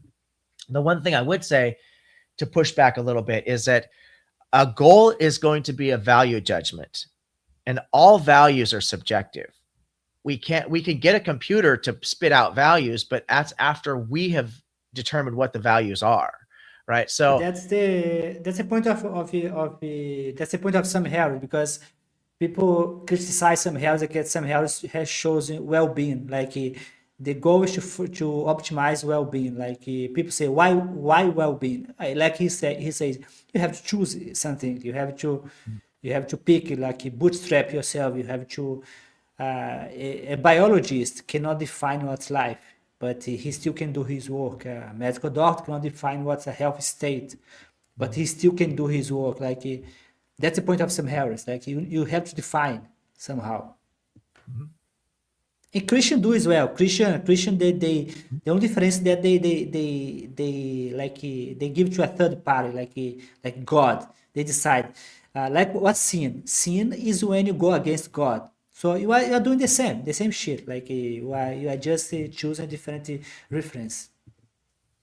well, the reason that Christians are so dangerous, as opposed to like the Jews, for example, is because when it comes to Jews, especially Orthodoxy, the Jews had 613 Mosaic laws clearly written out what they ought do and ought not do. Now, some of those laws are very dangerous because they promote slavery and misogyny and child abuse and such. But at least we know what we're working with because it's clearly written down. When it comes to Christianity, and that you look throughout the New Testament, there's no codification of any particular set of laws. You get a little bit of hints like, oh, you should be loving, you should be kind, you should be patient, but those are all subjective values. What I think is loving is going to be completely different from what you think is loving, and it's going to be completely different than what my neighbor thinks is loving. Patience, same thing. All these different things are just values, and we individually come up with our own definition. So when you ask the Christian, what are the rules? Some Christians will say, oh, gay marriage is a sin. Other Christians will say, oh, it doesn't really matter. Gay marriage is fine, because there's no codification of any of these things. So the Christians are literally just making shit up as they go along, which is why I like to say that even though we say there's over 45,000 different types of Christianity, if there's about roughly 2 billion people on the planet are Christians, There's 2 billion different types of Christianity. I don't know if you saw there is a series, there is a series called, I think, Midnight something. It's a series, a TV series, in which I think was four season. Basically, what the guy did, they were very smart. They took the Bible, they decided that Jesus would be a kind of vampire, a monster, a vampire. They have proven with four seasons that they fit very well, like the part like eat my blood, my flesh. The guy was I think it was very creative because they have shown that it's not hard for you to fit anything in the Bible, like a vampire, like a monster vampire, you can fit. Yeah. That's brilliant. First of all, I've never heard that before, and it's absolutely brilliant. But it I does think go to it's show you. midnight missions. I don't know. I think it's worth it. Like they started atheist. Atheist in the beginning. The atheist. He was drunk. Then he hit someone. He killed someone. He killed a very young woman. He was very bad. But then he was sent to live his parents. But his parents was very religion in a very small town in the United States. Very religion. Then he had to go to church, so on. I think it's a very good one. Yeah, it just goes to show just how open to interpretation the Bible is. And I mentioned this before in our conversation, and just repeat it really quick in case anybody's tuning in right now. Sorry, I'm starting to lose my voice. In these debates, when I debate biblical morality, the very first thing I do is talk about how disjointed and disconnected the Bible actually is. You cannot get a solid foundation of what is moral behavior and what is not moral behavior. So it's really up to interpretation. And that's why you should not use the Bible to try to explain any of your moral positions, because everyone's going to have a different interpretation of what it is. It's not an objective source if it's so open to interpretation. Yes, yeah, you can go on because I let you to conduct the conversation. Now it's you. Which topic you want to talk about? It's up to you. Yeah, my voice is actually, I'm starting to lose my voice. We should probably start to wind it down. My tea is worn off. But I do want to encourage people to understand that when it comes to gauging the Bible and what we see, and this goes for any religion, it doesn't have to be just about Christianity or Islam or Judaism, any religion whatsoever. When you have a particular event happening, and we can use the Bible because we've been talking about it tonight so much. So like with the Amalekite situation, God tells Saul in 1 Samuel, I believe it's chapter 15, he tells Saul, I want you to go kill the Amalekites. You're going to destroy them, utterly destroy them. You're going to kill the men, the women, the children, even the animals. Everybody, wipe them out. Complete genocide. Well, we can look at that story and we can say from an outside perspective, because we have empathy as human beings, right? We don't need a God to tell us what's right and wrong per se, because we have a conscience. If we're rational, reasonable people, we know how we would want to be treated. We know how we want other people to treat us. Even if we were soldiers, if I was a soldier going to battle to fight for something that I believed was important enough to kill somebody over, I would never want to kill the children or the women, the non-combatants. I know better than this, right? And we know better as human beings. So we have the ability to make these judgments based on human nature. Just But because God says, I have this feeling that sometimes recently I have a band. It's a digital band. It's an AI band in which I do music. I do so on. I wrote a song about the I think I don't know in English Jephthah. The Jephthah, the daughter of Jephthah. You say Jephthah in oh yeah, Portuguese. Basically, the story of a father that he make a promise. If yeah. he wins the war, he'll kill the first one that he just go out on the door. He decided to kill his daughter. Then to the music was I think the saddest music that I have read so far. It makes me cry sometimes when I see the music, when I see the clip I created using AI. I created Jephthah, his daughter using AI. It makes me cry sometimes when I hear this music. It's on the channel. But the point is that my challenge was like that. In the music, I trying to imagine what if a modern father today, a modern father has to kill his own daughter. The music was basically because of that. Sometimes you take the feeling of today and try to put in the past. Maybe the past it made sense. Maybe because for the concept of children, it's Mhm. recent. It's the idea of the children, like there's a children, adult people. It's a new concept. So maybe in the past, when the Bible was written, because we have to separate the concept of God and the story of the Bible. Maybe the story of the Bible they happened. Maybe the story is based on true fact, especially the Old Testament. Old Testament. The Old Testament is also about like maybe in the past there was a tribe in which if you made a promise to God, you had to follow the promise. And his daughter, anyone like Job lost everything, like his Mhm. son. He got back his wealth. Some Christian they never ask what happened with the children, like 10 children. Maybe in the past it was okay for you to lose a children, but today it's not. But the point is, maybe in the past it was okay for you to kill everyone. Like it made sense in the past.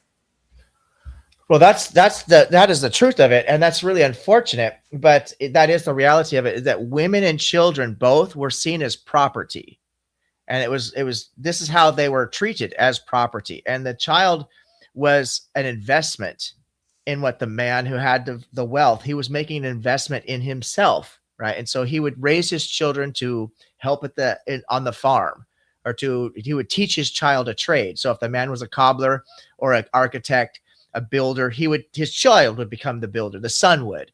If he had a daughter, the value of the daughter was in her virginity. So that virginity was the value that little girl possessed. And because it's all about property, the wife was the property of the man, and he could literally sell her as a concubine to another man to pay off his own debts, because this was just property to them. They didn't understand the moral implications. When you talk about, it's not just Jephthah, but you talk about one of the most famous stories would be Abraham and Isaac, Yes, right? I God have a said, song no, about that. I have a song about yeah. that as well. I heavy metal, I do not heavy metal about that.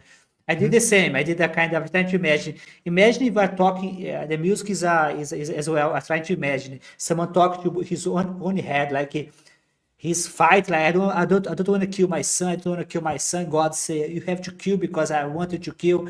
I try to play around because imagine today you receive a message: kill your son to prove your love to me. It'd be very bizarre. That's what I try to talk to people about. Like, we have the ability today, using all the tools that we've developed over the last 10,000 years, right? For not just agriculture, scientific method, but human developing ethics and human empathy, and really understanding the value that we have as human beings, the value that you possess as a human being with your own freedom and well-being actually adds value to my life, even though we're living so far away, right? North America to South America. And so we understanding the world is so small. They used to think that the world was only Mesopotamia and the Fertile Crescent, maybe part of Northern Africa, right? That was the entire world to them, to this culture that's writing these books. They had no idea there was an entire continent on the other side of the ocean. No idea whatsoever. They had no idea there's this place called Australia. They just didn't understand these things. So as we now understand, not only do these other places exist, but the planet is actually very small, like relatively speaking. It's not, it's as you get older and wiser, you start to understand that, oh my gosh, the world is very small. Because when you're a small child, you think your house, your living room is so big, and then you think your neighborhood is so big. And pretty soon your house and your neighborhood is not that big, because you're able to travel on a bicycle. And now it's your city, and you're driving a car. And now you can go from city to city. And then you get into an airplane for the first time, and you go to another country, and you realize the world is not big. It's very small. Everything is connected, but it's only because of progression of science and our ability to look back at enough history of bad decision making compared to good decisions. That's when we now have the basis to reject these religious claims and say, no, we don't have to defend these claims. They're insane. To say that it would be justified to send somebody to hell for eternity is insane. There's no apologetic philosophically that can make that make sense. Killing women and children, that are They try, non-combatant they doesn't try make like any Mormon. sense. They try like Yeah. Mormon. They say that you are prepare yourself to God, like preparation. They try. It just doesn't hold up to today's understanding. And that's what scares me and makes me sad, is that there are people who know, it's the cognitive dissonance, right? They know in their head they're supposed to say that God knows best. They know in their head they're supposed to justify anything God does must be good by definition, because that's what God is supposed to be. And so they will continue to say these things, even though in their heart they know that this is not good. Yes, that's what sometimes kills me. I sometimes I feel bad when I see a very a scientist like Rich Dawkins. Rich Dawkins said once why he will never debate William Craig. Mhm, William Craig is not stupid. As far as I could see, he's very smart. mhm, But mhm, Rich Dog said like I have never seen that this debate, but I have never watched the debate. But according to Rich Dog, William Craig defended the Malachi, not the Malachi. It mhm, was I think it was another genocide in which William Craig said that the children will go to heaven, like they were killed, but God will send it to heaven. Then Rich Dog said, that's my limit. I cannot go deeper than mhm, that. So mhm, when I see like Francis Collins, which I debated with Richard Carey, I talk about a lot about Richard Collins, Francis Collins, John mhm. Lennox. Those people, they're not stupid. I mean, but sometimes when I see those people defend Christianity, because the first time I saw John Lennox, I thought he's a mathematician at Mhm, Oxford. This guy must be mhm, smart. But mhm. when he talks about Christianity, he's as stupid as any pastor. I mean, it's Yeah. bizarre to see him talking. It's so true. And that's exactly what cognitive dissonance is, right?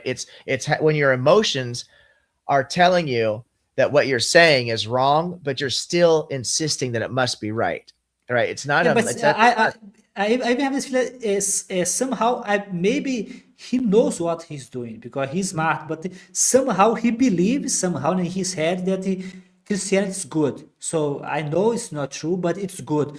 Because it's impossible to imagine someone to be a professor at Oxford, a very high university, and the guy believed that Jesus exists, Jesus rose from the dead. Like I think I can't understand why people would do that.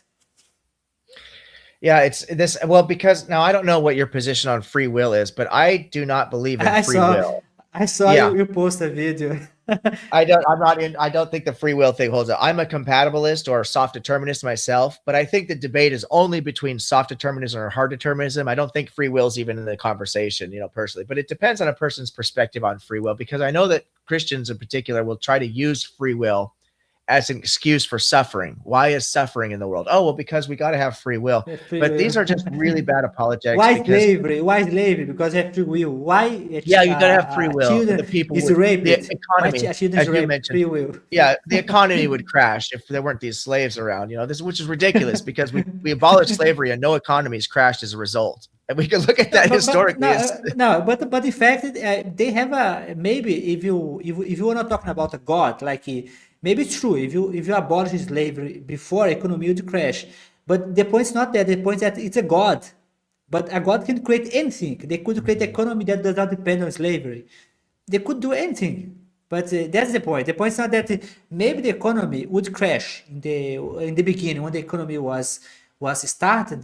Slavery was necessary. I'm not saying that's good. I'm saying that maybe they needed slavery. But the problem that you try to justify that a God that you are all powerful could not do otherwise. That's the problem for me. like he could have had the slaves go free, and every time a slave walks away from a house, poof, a big bag of silver just appears out of nowhere, like the manna coming down from They the could sky, do right? everything. Could have fixed the economy right there. Everybody's rich. He could have done away with the need for money. No, this is Because what happens.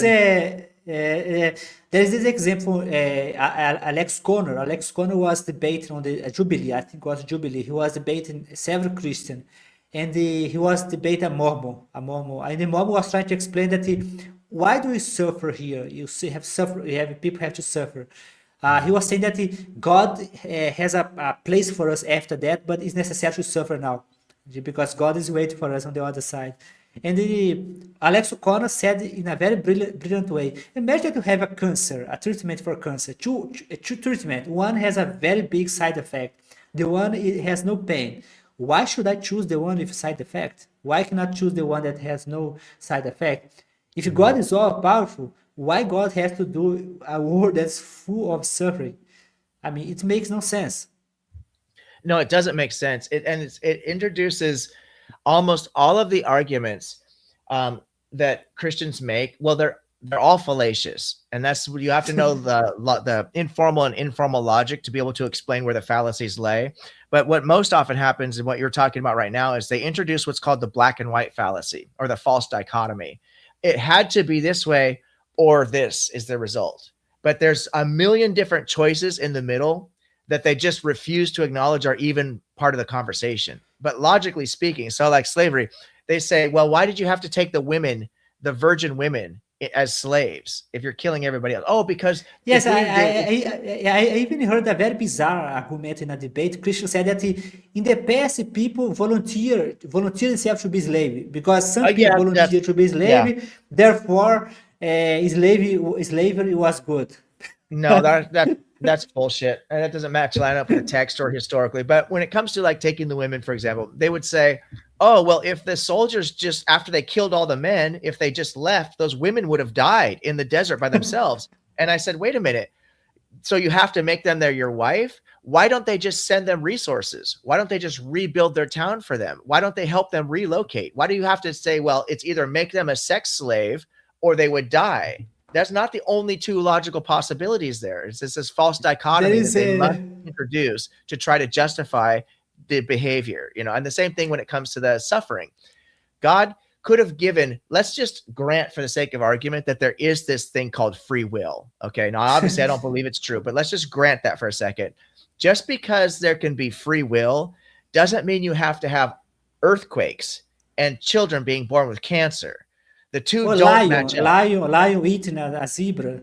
Exactly. You don't have to have, you can allow people to freely choose God or not choose God without having so many of the things that are happening. Children should never be subject to the terrible things that children suffer from adults, from the choices that adults are making.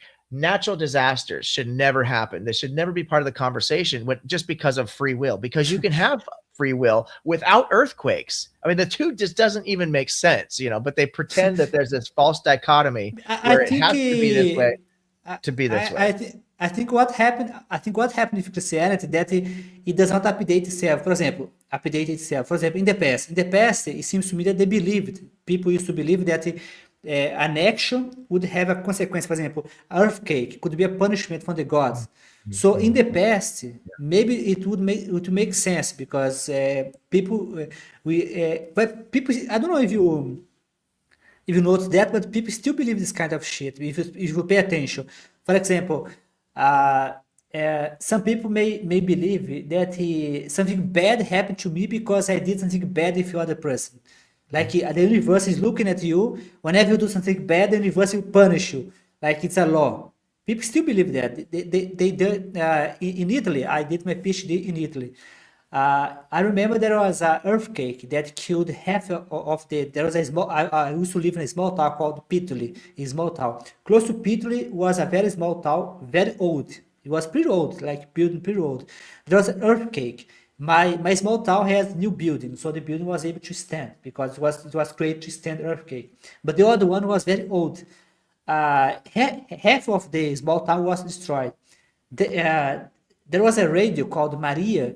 The radio was accusing the earthquake was a result of the Italian. They were like too bad, so God decided to punish them. Like it's a Catholic country. This is insane. And the other thing that blows me away is I find to be very frustrating at times. I try not to get too emotionally involved in this stuff because if you let it, it could really upset you. But like there was a natural disaster here last year where they had that flood in Texas, I believe it was, and the Christian camp that ran through this Christian camp, and like 75 little Christian girls got killed in this natural disaster because of this flash flooding, right? And I think that was in Texas. And the Christians we're using this as a way to somehow say, oh, praise God. God is so good. Those little girls are in heaven with Jesus. Praise Jesus. And I'm thinking to myself, that is so Sick. insane. How could you possibly not say, if you believe that this God is true, is real, how can you not say, God, why would you take these little girls in such a terrible way if you wanted them in heaven with you? You know, I had this conversation. I did an informal debate with a Christian here about a week ago, or 2 weeks, whatever it was, right before I got sick with this cold. And we were talking about morality. And there's a thought experiment. It's called snap or drown, right? And so if I grant the Christian that the global flood had to happen, which is a big stretch because that's the dumbest story in the Bible, but let's just, we grant that the global flood happened, that God needed to wipe out everything. Why drown everybody? Why make a mother have to suffer as she's got 3 The children and dog, only 2 arms? You even have to the watch dog, one of her children there's a die first. meme. Then she's going to watch the other children die. Then she's finally going to lose this child. Then she's going to drown. Why do this to the animals? It makes no sense. If they had to go away, why not just snap your finger? Poof, everybody's gone. No problem. The world is instantly renewed. It doesn't have to be renewed with new people. Let Moses or Noah, who I guess is Noah and his family, re-inhabit the earth. But the animals can be brought back. Everything. It just, the whole idea that, well, because the world was sinful, God needed to kill them. Let's drown them all, and that's a good way of doing it. There is a let's say cartoon. It's a atheist cartoon. They created in the internet. They did precisely like that. They took Superman and Batman. They're supposed to act as the Bible. Then, then in the cartoon, the Batman decided to drown everyone. So the guy that's supposed to be the bad guy asks, say it again? Because the guy could not understand that Batman was trying to kill. Let's flood everyone because they're pretty bad. Batman, I'm not going to save anyone anymore. I'm in Gotham City. I'm not the one to fight crime. Let's kill everyone. The guy said, like, say it again? Like the bad guy. Asked because they couldn't understand. Like, he's supposed to be the bad guy. Imagine if God, imagine our superhero like Batman, Superman act like God. I mean, they'd be horrible. No one would ever like this guy. Oh yeah. Yeah, there's some people on the internet who do a really good job. I am going to have to wind it down. I am losing my voice, but Justin his name is Justin. He has a YouTube channel called Deconstruction. I saw him Atheist Experience. I think he participated. Justin. I think he is. Because Atheist Experience is Matt Dillahunty's deal, isn't it? With the line. No, the Dillahunty is out now. Now they do a kind of they keep changing like. Okay. I think I saw Justin there. Justin, the guy with the beard, like yes, yeah, the big hair. He's got a master's degree in, I believe, Old Testament studies, so he knows the Bible. Yes, I think I know him. I know. Really well. Yes, I know. He knows a lot. Yeah, I think he knows about as well for the Quran and so on. Mm-hmm. Yeah, he does a great job highlighting some of these things, and talking about this. And he has an analogy where he gets Christians to basically work their way into this corner where he gets them every single time. And it's he calls it the baby paste. If God told you to make baby paste, and yes, I saw some of them. Yeah, and the Christians will every single time they'll bite that bullet. I saw the hamburger made of children. Would you eat the hamburger? Yeah, I think I remember that. Yeah, and it's crazy. And I actually had a Christian say the same thing to me, because I was talking, like I said, about a week or so ago, I was talking to a Christian about morality in the Bible, and I was explaining to him about how we understand morality through reason and through empathy, right? And we can look at human flourishing as an example, and what's worked and what hasn't worked historically, to understand what we should do and shouldn't do, the behavior that's acceptable. And none of that lines up with the Bible. And the Christian was just trying so hard to defend it. And I went down the same road with the baby paste. I said, so if God told you to chop up little children into tiny little pieces, one finger at a time, would you do that? Would that be the right thing to do? And he's like, well, yes, if God said to do it. And I'm like, holy shit, there's literally nowhere for the conversation to go. If a person's going to bite that rhetorical bullet, what do you say to somebody like that? Yeah, because sometimes I know that your voice is almost out. And there is this example as well, the atheist experience. The trick is the same. I have done this trick with a friend of mine. He's a Catholic. but I saw the atheist experience. They are talking to a Christian atheist experience. They first make a question: do you believe that slavery is wrong? The guy say like I think you should. The guy say things like you should have slavery, but suddenly the guy they met. He decided to put the Bible and say, see, here in the Bible it says it's like correct. Like the guy literally changed his mind. In the world, I have done a similar case. I have a friend. I know him for a very long time. We have a common friend at LGBT. We have more than one friend that they are LGBT. Uh, People pretend they are not LGBT, but everyone knows they are LGBT. I asked him like we have this friend in common, so I asked him, "Do you believe that to be a gay is wrong? Because since you have this friend in common, I thought he will not dare to say that's wrong, because you have several friends that they are gay." He said, "Ah, no, I don't have anything in common in problem with that." I told him, "But do you know that the Bible says that to be gay is wrong?" The guy like changed his mind, like when you say the Bible say that's wrong, they just change their mind, like Yeah, I again, this is one of the reasons why I think it's perfect evidence that we don't have free will. You know, so our subconscious is doing all the work, and then it so you spits are out the like information. Robert Sapolsky. You are like the same style of Robert Sapolsky, or like Richard Carroll. Yes, yes. Richard Carroll in the Sapolsky is middle. great. Richard Carroll. So you are in the middle. You are like Richard Carroll or Sapolsky? I'm in the middle because I don't know. I don't know. I haven't spoken to Richard Carrier about free will. I Because would assume Carroll, according to his blog, he's like Daniel Dennett. He believes like there is a kind of freedom, like even to do well is a kind of a partial free will, like you can have compatibilism. part Yep, compatibilism, like yep. You in the case of That's where I'm at. Yep. Sapolsky like deterministic. It's hard Sapolsky like he does determinism. not believe at all in free will. But now I have to admit that I haven't read all of Sapolsky's work. I've actually got one of his books that I intend to get into, but it's a Determined or very behavior. it's heavy reading. It's heavy reading, and I'm not in biology. This is a field I haven't really spent a lot of time in, so it's going to be heavy work for me to get through. No, But Sapolsky, now I use chatbot. Like you can put the book on the chatbot. Like you go for a walk, you just talk to chatbot. interesting. I have to think about maybe doing that. But Sapolsky, he has hard determinism, but somehow he still believes that there's decision making processes that are going on there, and I don't know how he's put that all together because it No, seems to me hard to. he's a determinist. Like he does not believe that according to him, we don't have like you have zero. Anything that you do, according to him, can be explained by a sequence of events. Yes, right, So, right. according to his model, we are like he gives the example of the broken car. If a car he give an example. Suppose a car has a brake. The brake fails, like he hit someone. He make a joke. You don't send the car to the hell of cars, like to burn the car forever. You fix the car and put the car on the street again. So he says the same, that when someone commits a crime, the person is broken. So in our current system, you decide to put the person in jail, they stay in jail forever. He said that you should fix people because people are Mhm. determined. Yeah, I'm 100% in agreement with that. I have recently started doing talks about the justice system in America. It's really broken. There are other countries that are doing so much better when it comes to the prison system, and we see the results in recidivity, right? The how many people are actually returning to prison in America. It's upwards of about 80%, almost 80% of people that are incarcerated will end up back in prison with, I think it's within 5 years.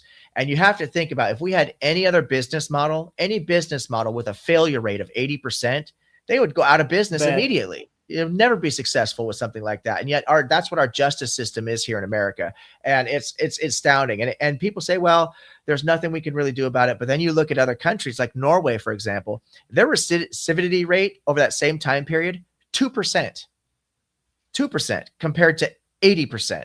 Huge, massive difference. It's not even like they're not even playing the same game almost. You know what I mean? The difference is so wide. So there are definitely programs that can be put into place. There's ways of effectively dealing with criminals. And it's not just locking them away, just locking them in prison for a period of time, like you put a child on a timeout. That doesn't solve the problem. You've got to institute education. You've got to inform the individual, the child or the criminal, why their behavior is wrong. You also got to help them understand the personal motivation of why they want to do better, right? Like I was talking about before, my selfish motivation to live my best life includes my neighbor living his best life, right? Making sure my neighbor has enough to eat. That's how I make sure that I'm not going to get my food stolen. So we can teach the child, we can teach the criminal if they have the mental capacity to understand these things. Some criminal behavior is going to be based on a deficiency, a mental deficiency that cannot be fixed, at least not currently. Now, we may develop the technology at some point to tap into the brain and rewire some of these signals that are not connecting, which would be wonderful, but we're not there yet. So at some point, there are some people we may have to just set aside. But if we set them aside, we have to understand that we still need to treat them well to provide them with certain amount of well-being, right? Not just lock them away in solitary confinement or something, but we need to provide a life for them to be morally justified, in my opinion. But what we Yes, can't do, we can't have axe murderers running around the streets. We know that, right? yes. Yeah, that's a very good conversation. I know about your voice, so I'm going to let you go. But if you want to go, I'd like to thank you for coming to my channel, for accepting to do the live on my channel.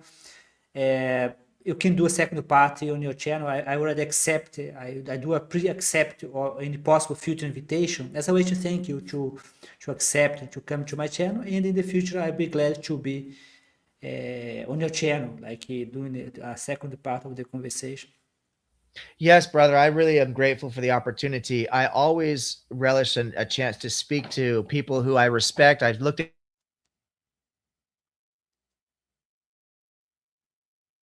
I think I I think it was there was a problem. You should repeat again because your internet just oh gave a problem. yeah, absolutely, brother. I just want to say I very much appreciate you bringing me on and letting me speak with you today.